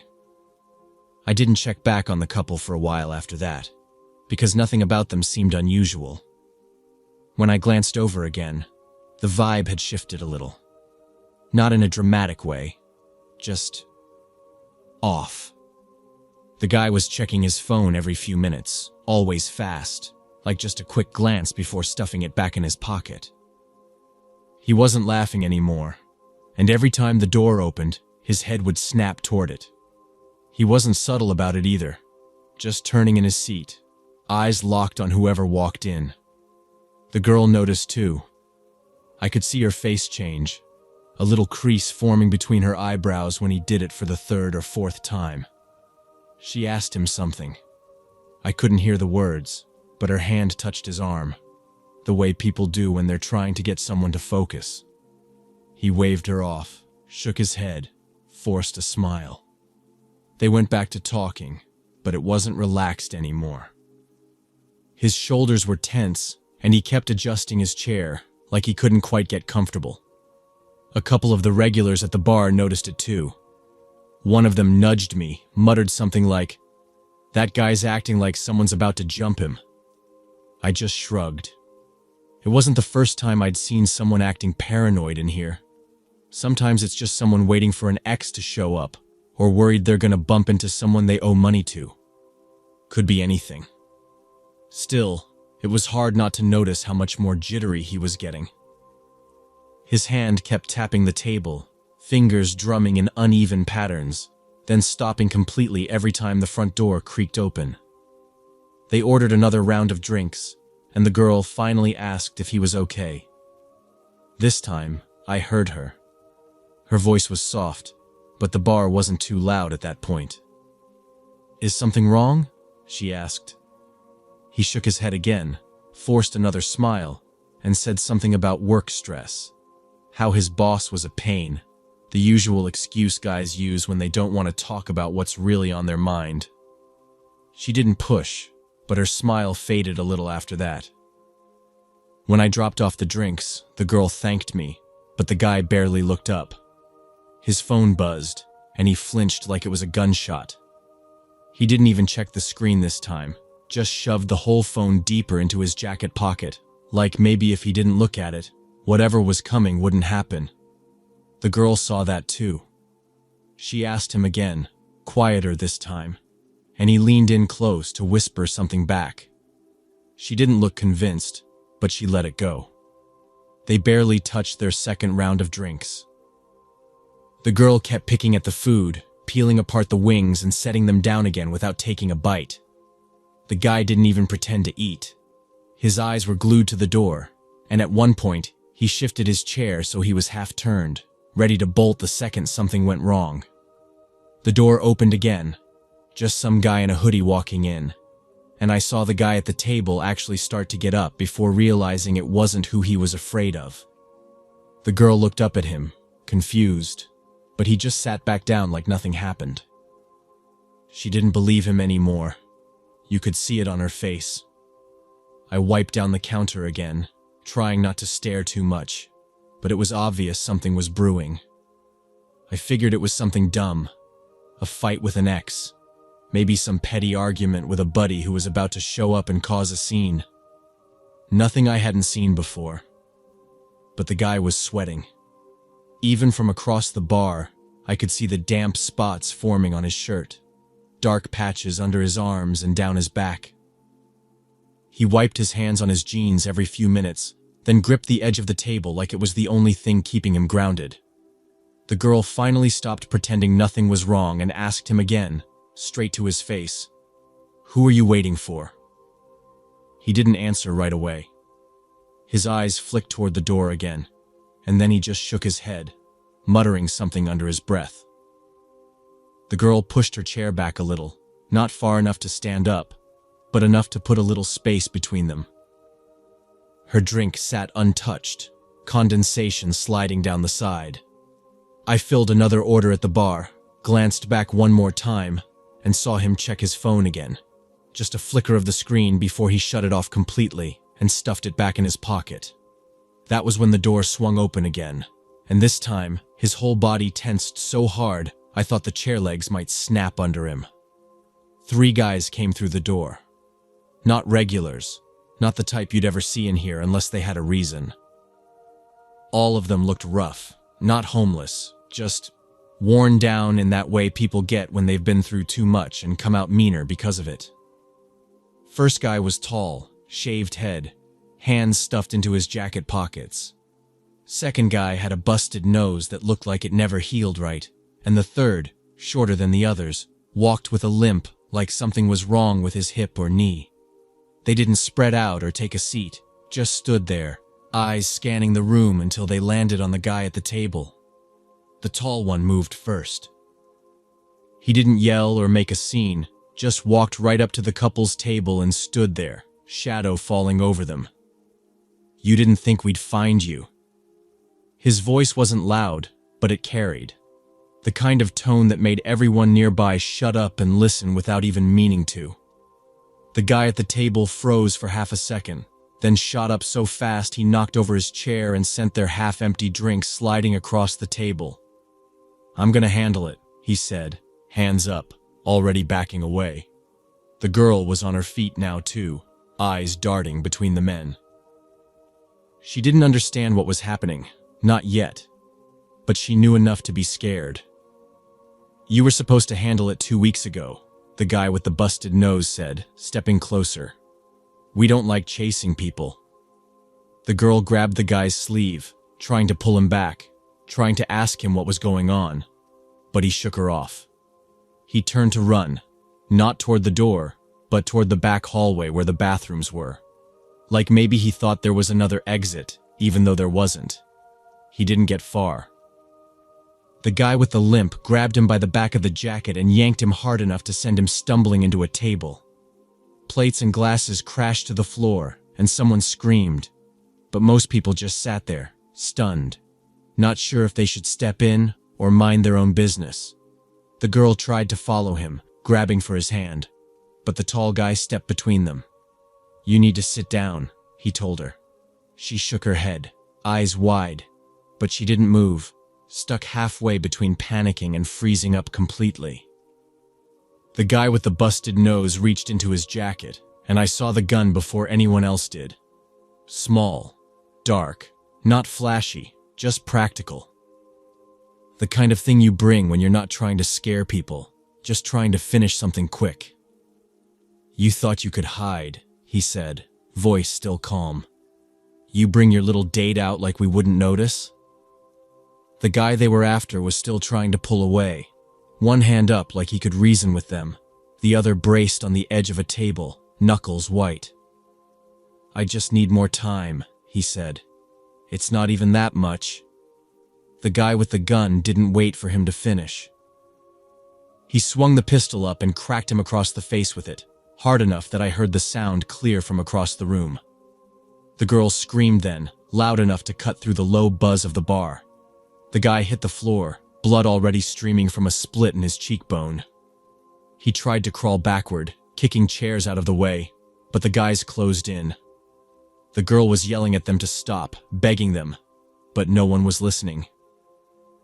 One of the regulars tried to stand up, maybe to say something, but the tall guy shot him a look that shut him down before he even opened his mouth. I ducked behind the bar, heart slamming in my chest, trying to decide if I should call the cops. We've had fights before, a broken nose, a punch thrown over a spilled drink, but nothing like this. This wasn't a fight. This was something else. This was an execution. The first gunshot made everyone scream. The second one silenced them. I couldn't see from where I was crouched, but I knew from the sound that they weren't warning shots. By the time I dared to peek over the counter, the girl was on her knees beside the guy, hands pressed to his chest, blood pouring between her fingers. She was crying, begging him to stay awake, but he wasn't moving. The guys were already backing toward the door, gun tucked back into the busted nose guy's jacket like nothing happened. No hurry, no panic. They'd done this before. The girl didn't even see them leave. She was too busy trying to keep the guy alive, pressing down harder, hands slipping. Her dress was covered in his blood, knees soaked from where she'd knelt in the spreading pool under him. Someone called 911, I don't even know who, but no one went near the girl or the guy. No one wanted to be next. The paramedics came fast, but not fast enough. They worked on him for a while, the girl still screaming that he was breathing. He had to be breathing. They pulled her away, arms wrapped around her waist to hold her back while they tried CPR, but it was over. They called it right there on the floor, under the harsh lights, between broken glass and spilled drinks. The girl didn't stop crying. Even when they finally got her to sit down, wrapped her in one of those thin silver blankets, she didn't stop. Just stared at her hands, shaking, smeared red up to her wrists, like she'd been the one holding the gun. The cops showed up next, took statements, asked questions no one had answers to. The girl couldn't even talk. She just kept shaking her head, rocking back and forth in her chair. All anyone knew was the guy owed someone money, and instead of paying, he took his date out. hoping to act normal, like maybe if he played it cool, it would all go away. It didn't. They didn't catch the guys, at least not that I ever heard. They vanished into the night like they'd never been there, just 3 ghosts in leather jackets. The girl stopped coming around. I don't know if she moved or if she just couldn't walk past the place where it happened. But I'm still here, still pouring drinks at the same bar, still wiping down the same counters. And every time the door opens, I wonder if it's going to be someone else's turn to bring their problems inside.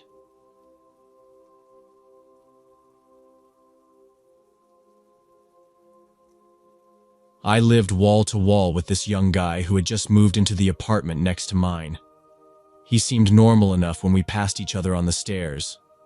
Always gave a quick nod or sometimes a half smile if our eyes met. He was maybe in his early 20s, not too different from me, and dressed pretty casual. Hoodies, jeans, the usual.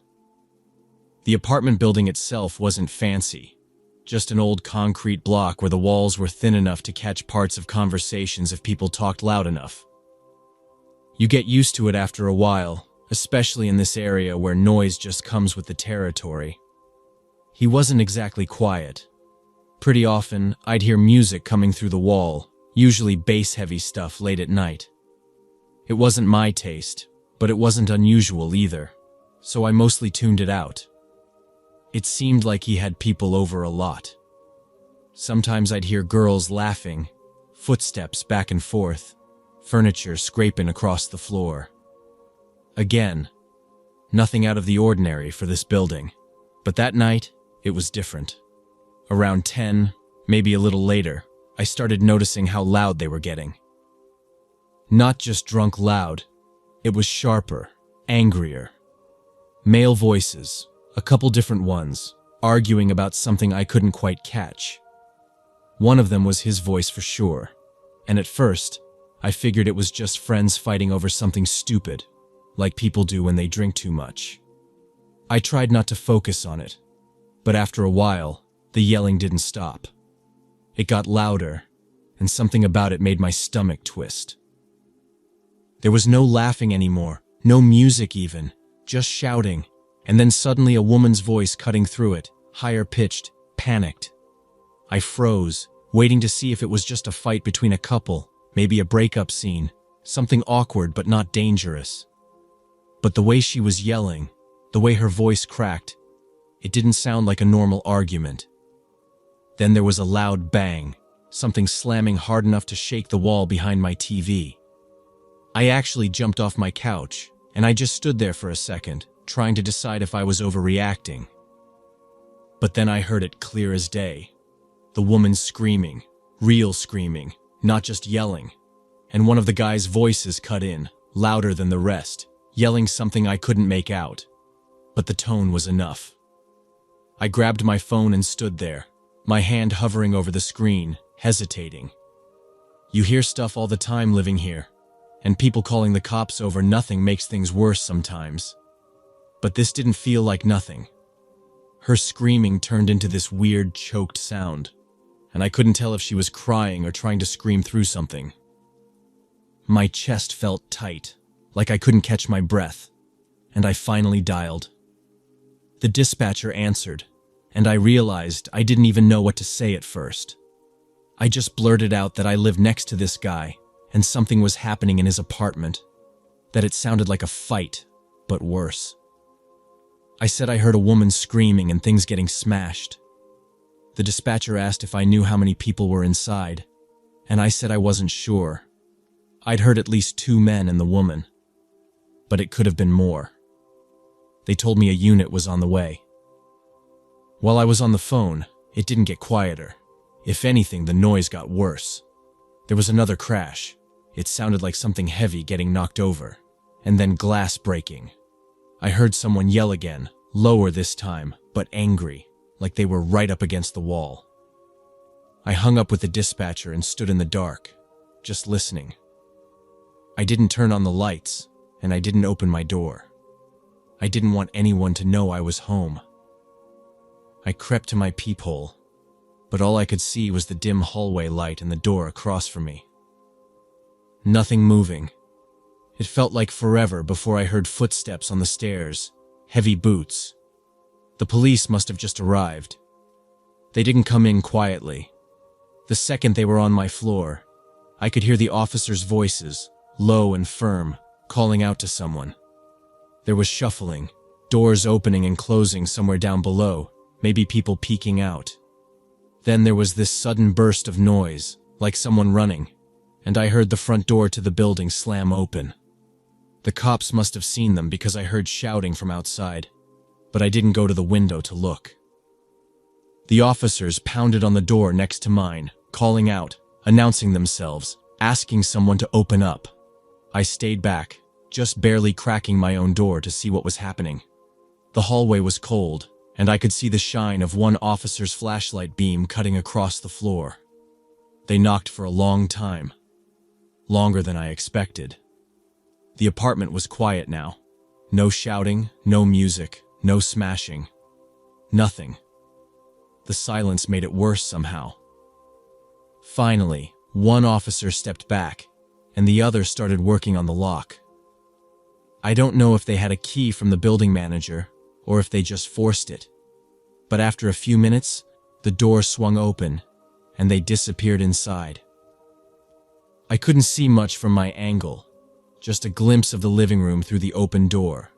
A floor lamp knocked over, the edge of a couch, a pile of clothes. One of the officers was talking into his radio, and I couldn't hear what he was saying, but he sounded tense. I stood there, waiting, listening to their footsteps moving through the apartment, but I couldn't bring myself to step out any further. My heart was hammering so hard I thought they might hear it through the wall. I kept standing there in my doorway, just barely peeking out, long after the officers had gone inside. It felt wrong to close the door, like I was shutting myself off from whatever was happening next door, even though I didn't want to know. The hallway felt too quiet, and the silence from inside his apartment was even worse after all that noise. I didn't hear much at first, just the sound of their boots moving around, the occasional voice over a radio. Then one of them called out for someone to come in. I couldn't see who, but I heard the creak of the stairs again, softer this time. A paramedic, maybe. They were in there a while, long enough that my legs started to hurt from standing still. I thought about closing the door and pretending none of this was happening, but I couldn't. Not after the screaming, not after the sound of her voice begging. When they finally came out, they weren't in a rush.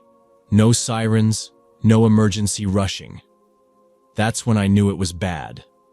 One of the paramedics was shaking his head, talking quietly to one of the officers, but I couldn't make out what they were saying. A stretcher followed them out, but the person on it was completely covered. They didn't even bother trying to hide it. The officers knocked on my door about 15 minutes later. My hands were shaking when I opened up, and I couldn't help glancing past them into the hallway. One of them, a younger guy with tired eyes, asked if I'd seen or heard anything earlier in the night. I told them everything. The music, the shouting, the woman's voice, the glass breaking. They asked if I knew my neighbor well, and I said no. Just that he'd moved in not long ago and always seemed normal, like any other guy in the building. They asked if I'd ever seen anyone else going in or out. I told them about the girls sometimes, the occasional groups of guys, but nothing that stuck out. I wasn't exactly keeping track. They took my name and number, said they might need to follow up. I asked if they could tell me what happened, but all they said was that a woman had been found unconscious inside. That's all they would say at first. It wasn't until later, after I checked the local news, that I started to understand what had actually gone on behind that wall. The story came out in pieces over the next few days. She was young, younger than I expected, barely 20. The police said she had been given something, a sedative probably, and that she had been assaulted. The guys who were there, my neighbor and at least 2 of his friends, they didn't call for help until it was too late. By the time anyone thought to check if she was breathing, her heart had already stopped. I couldn't stop replaying it in my head. The music, the shouting, the begging. If I'd called earlier, if I hadn't stood there hesitating, would she still be alive? The investigation turned up even more. The apartment was trashed. Broken bottles, torn clothing, blood on the floor in places. There were clear signs of a struggle, especially near the couch. One of the windows was cracked, and the coffee table was smashed in half. The police pulled footage from the building's security cameras, and sure enough, there they were. My neighbor and two guys I didn't recognize, bolting down the stairs right before the police arrived. They didn't live in the building. No one seemed to know exactly who they were, just friends of friends, guys my neighbor must have invited over without thinking twice. The girl, according to the police, was someone they'd only met that night. Just a random girl at a bar who thought she was going to a party. They were still looking for the two guys when the cops came back to talk to me again. They asked if I'd seen either of them before, showed me grainy photos from the hallway camera, but I couldn't say for sure. They might have been over before, or maybe not. It's easy to miss faces in a building like this, where people come and go all the time. After that, I couldn't sleep. Every time I closed my eyes, I heard her screaming, saw that stretcher being rolled out under the dim hallway lights. I'd wake up thinking I heard shouting again, only to realize it was just in my head. The apartment stayed sealed up for a while. Police tape across the door, locks changed, everything. I couldn't even bring myself to walk past it without holding my breath. I'd hurry up the stairs, eyes down, like if I didn't look at it, none of it had happened. But it had. Right there. Inches from where I'd been sitting on my couch, thinking it was just another noisy party. The worst part was reading the comments online. The story hit social media fast, and everyone had an opinion. People were outraged about the drugs, about the assault, about how no one stepped in to stop it. But the part that got to me was how many people said the neighbors must have known, that someone should have called sooner, that people always hear, but they don't want to get involved. They were talking about me. I knew deep down that I wasn't the one who did it. I didn't drug her. I didn't touch her. But I heard, and I waited too long. The building's quieter now, but I still jump every time I hear footsteps in the hall. I keep the chain on my door, even when I'm home. I stopped listening to music because every time the bass thumps, I feel sick to my stomach. The police still haven't found the two guys who ran. My neighbor's in custody, but they're saying he's not talking much. The girl's name was Julia. I looked her up once, found her social media. She looks so young in her photos. Just goofy selfies with her friends, pictures of drinks at bars, normal stuff. I still live here for now. I don't know if I'll stay. Every time I walk past that door, I think about her lying on the floor, barely breathing, while I sat on my couch with my phone in my hand, thinking it was just another Saturday night. I'm writing this because I need someone to know. If you hear something, even if you're not sure, just call. Don't wait. Don't convince yourself it's nothing. It's not always nothing. Sometimes it's everything.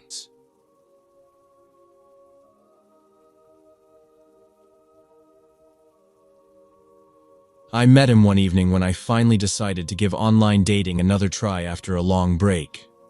His messages were easygoing, nothing too pushy or weird, and he had a good sense of humor that made me feel a little more comfortable chatting with him. He said he'd just moved to the city a couple months ago, didn't know many people yet, and was looking for someone to explore the area with.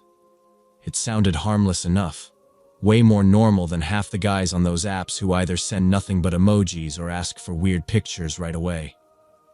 I wasn't sure at first, but the conversation just kept flowing, and after a few days, he suggested meeting up for coffee.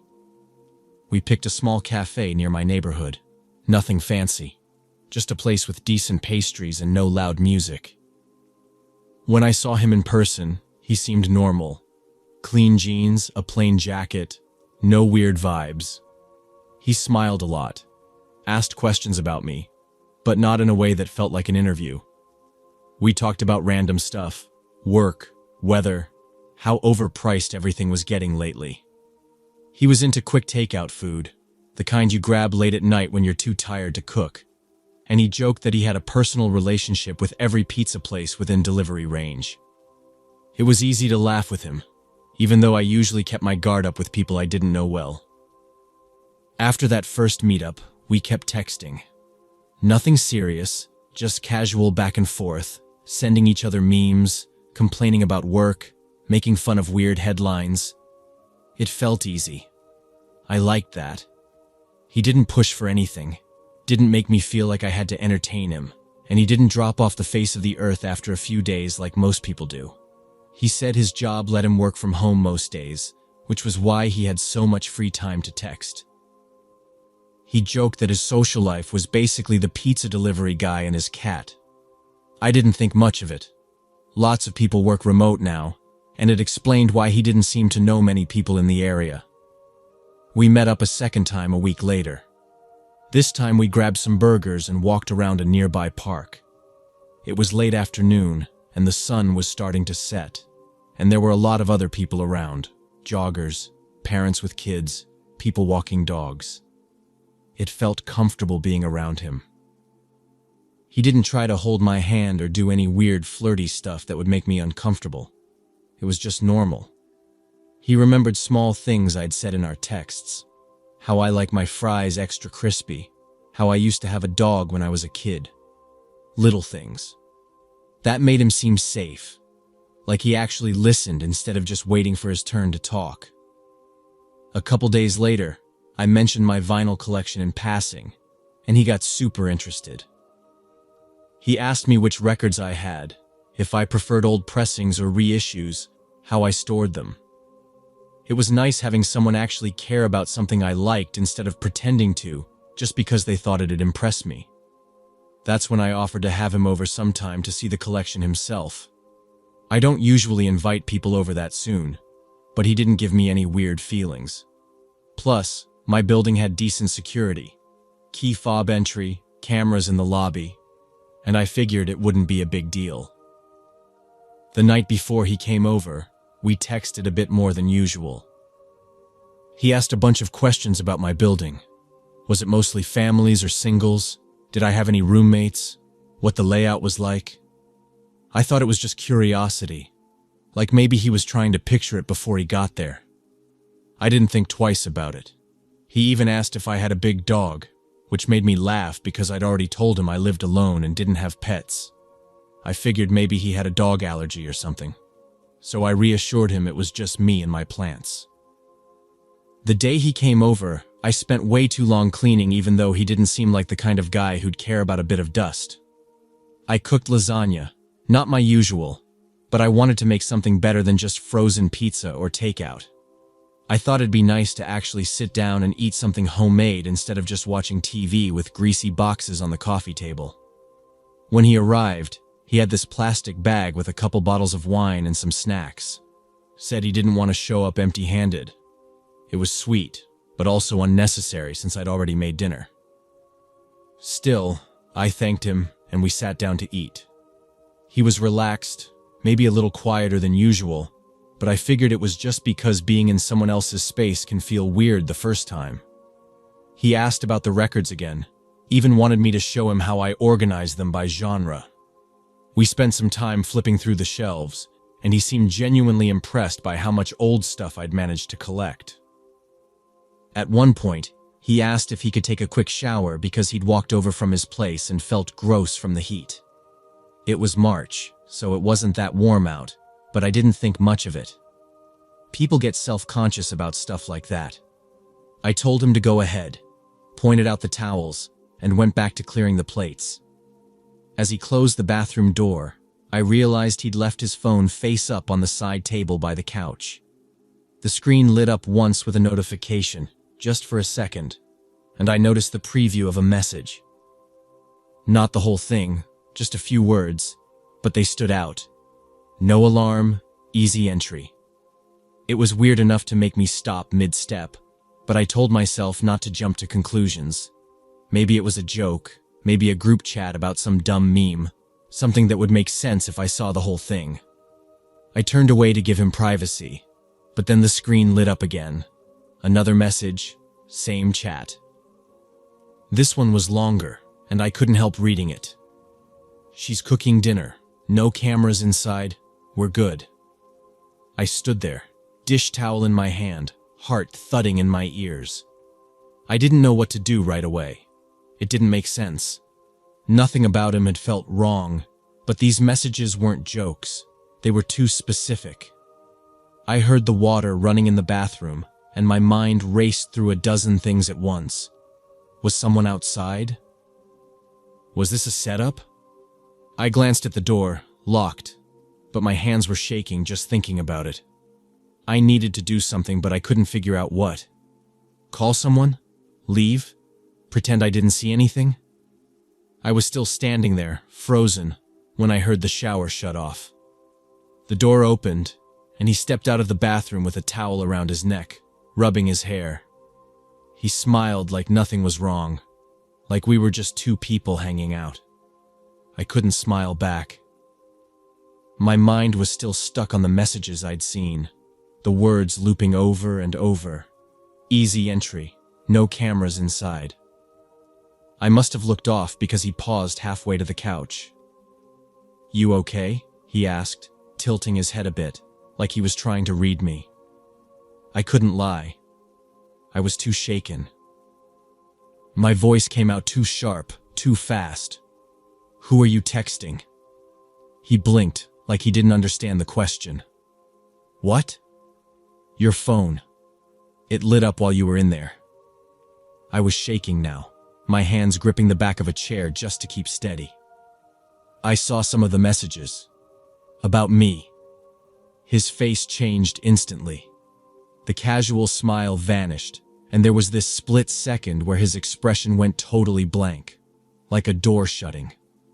Then, without warning, he crossed the room in 2 fast steps and slammed his fist into my stomach. The pain was so sharp it knocked the air out of me. I doubled over, gasping, my legs buckling, but he caught my arm and yanked me up before I could hit the floor. His face was right next to mine, teeth clenched, his breath hot against my ear. "You don't want to do this," he hissed. "You say one word to anyone, and I swear to God you won't like what happens next." I couldn't even answer. I was still trying to breathe, to wrap my head around how fast everything flipped from normal to this. He shoved me back and I hit the wall, knocking a framed picture to the floor. The glass cracked, but he didn't even glance at it. He grabbed his phone, shoved it into his pocket, and stood there for a second like he was thinking something over. Then, with this strange, forced smile, he said, "Thanks for dinner." Then he left. Just walked out the door like nothing had happened. I stayed on the floor for a while, hands pressed to my stomach, trying to get my breath back. Every noise in the hallway made me flinch.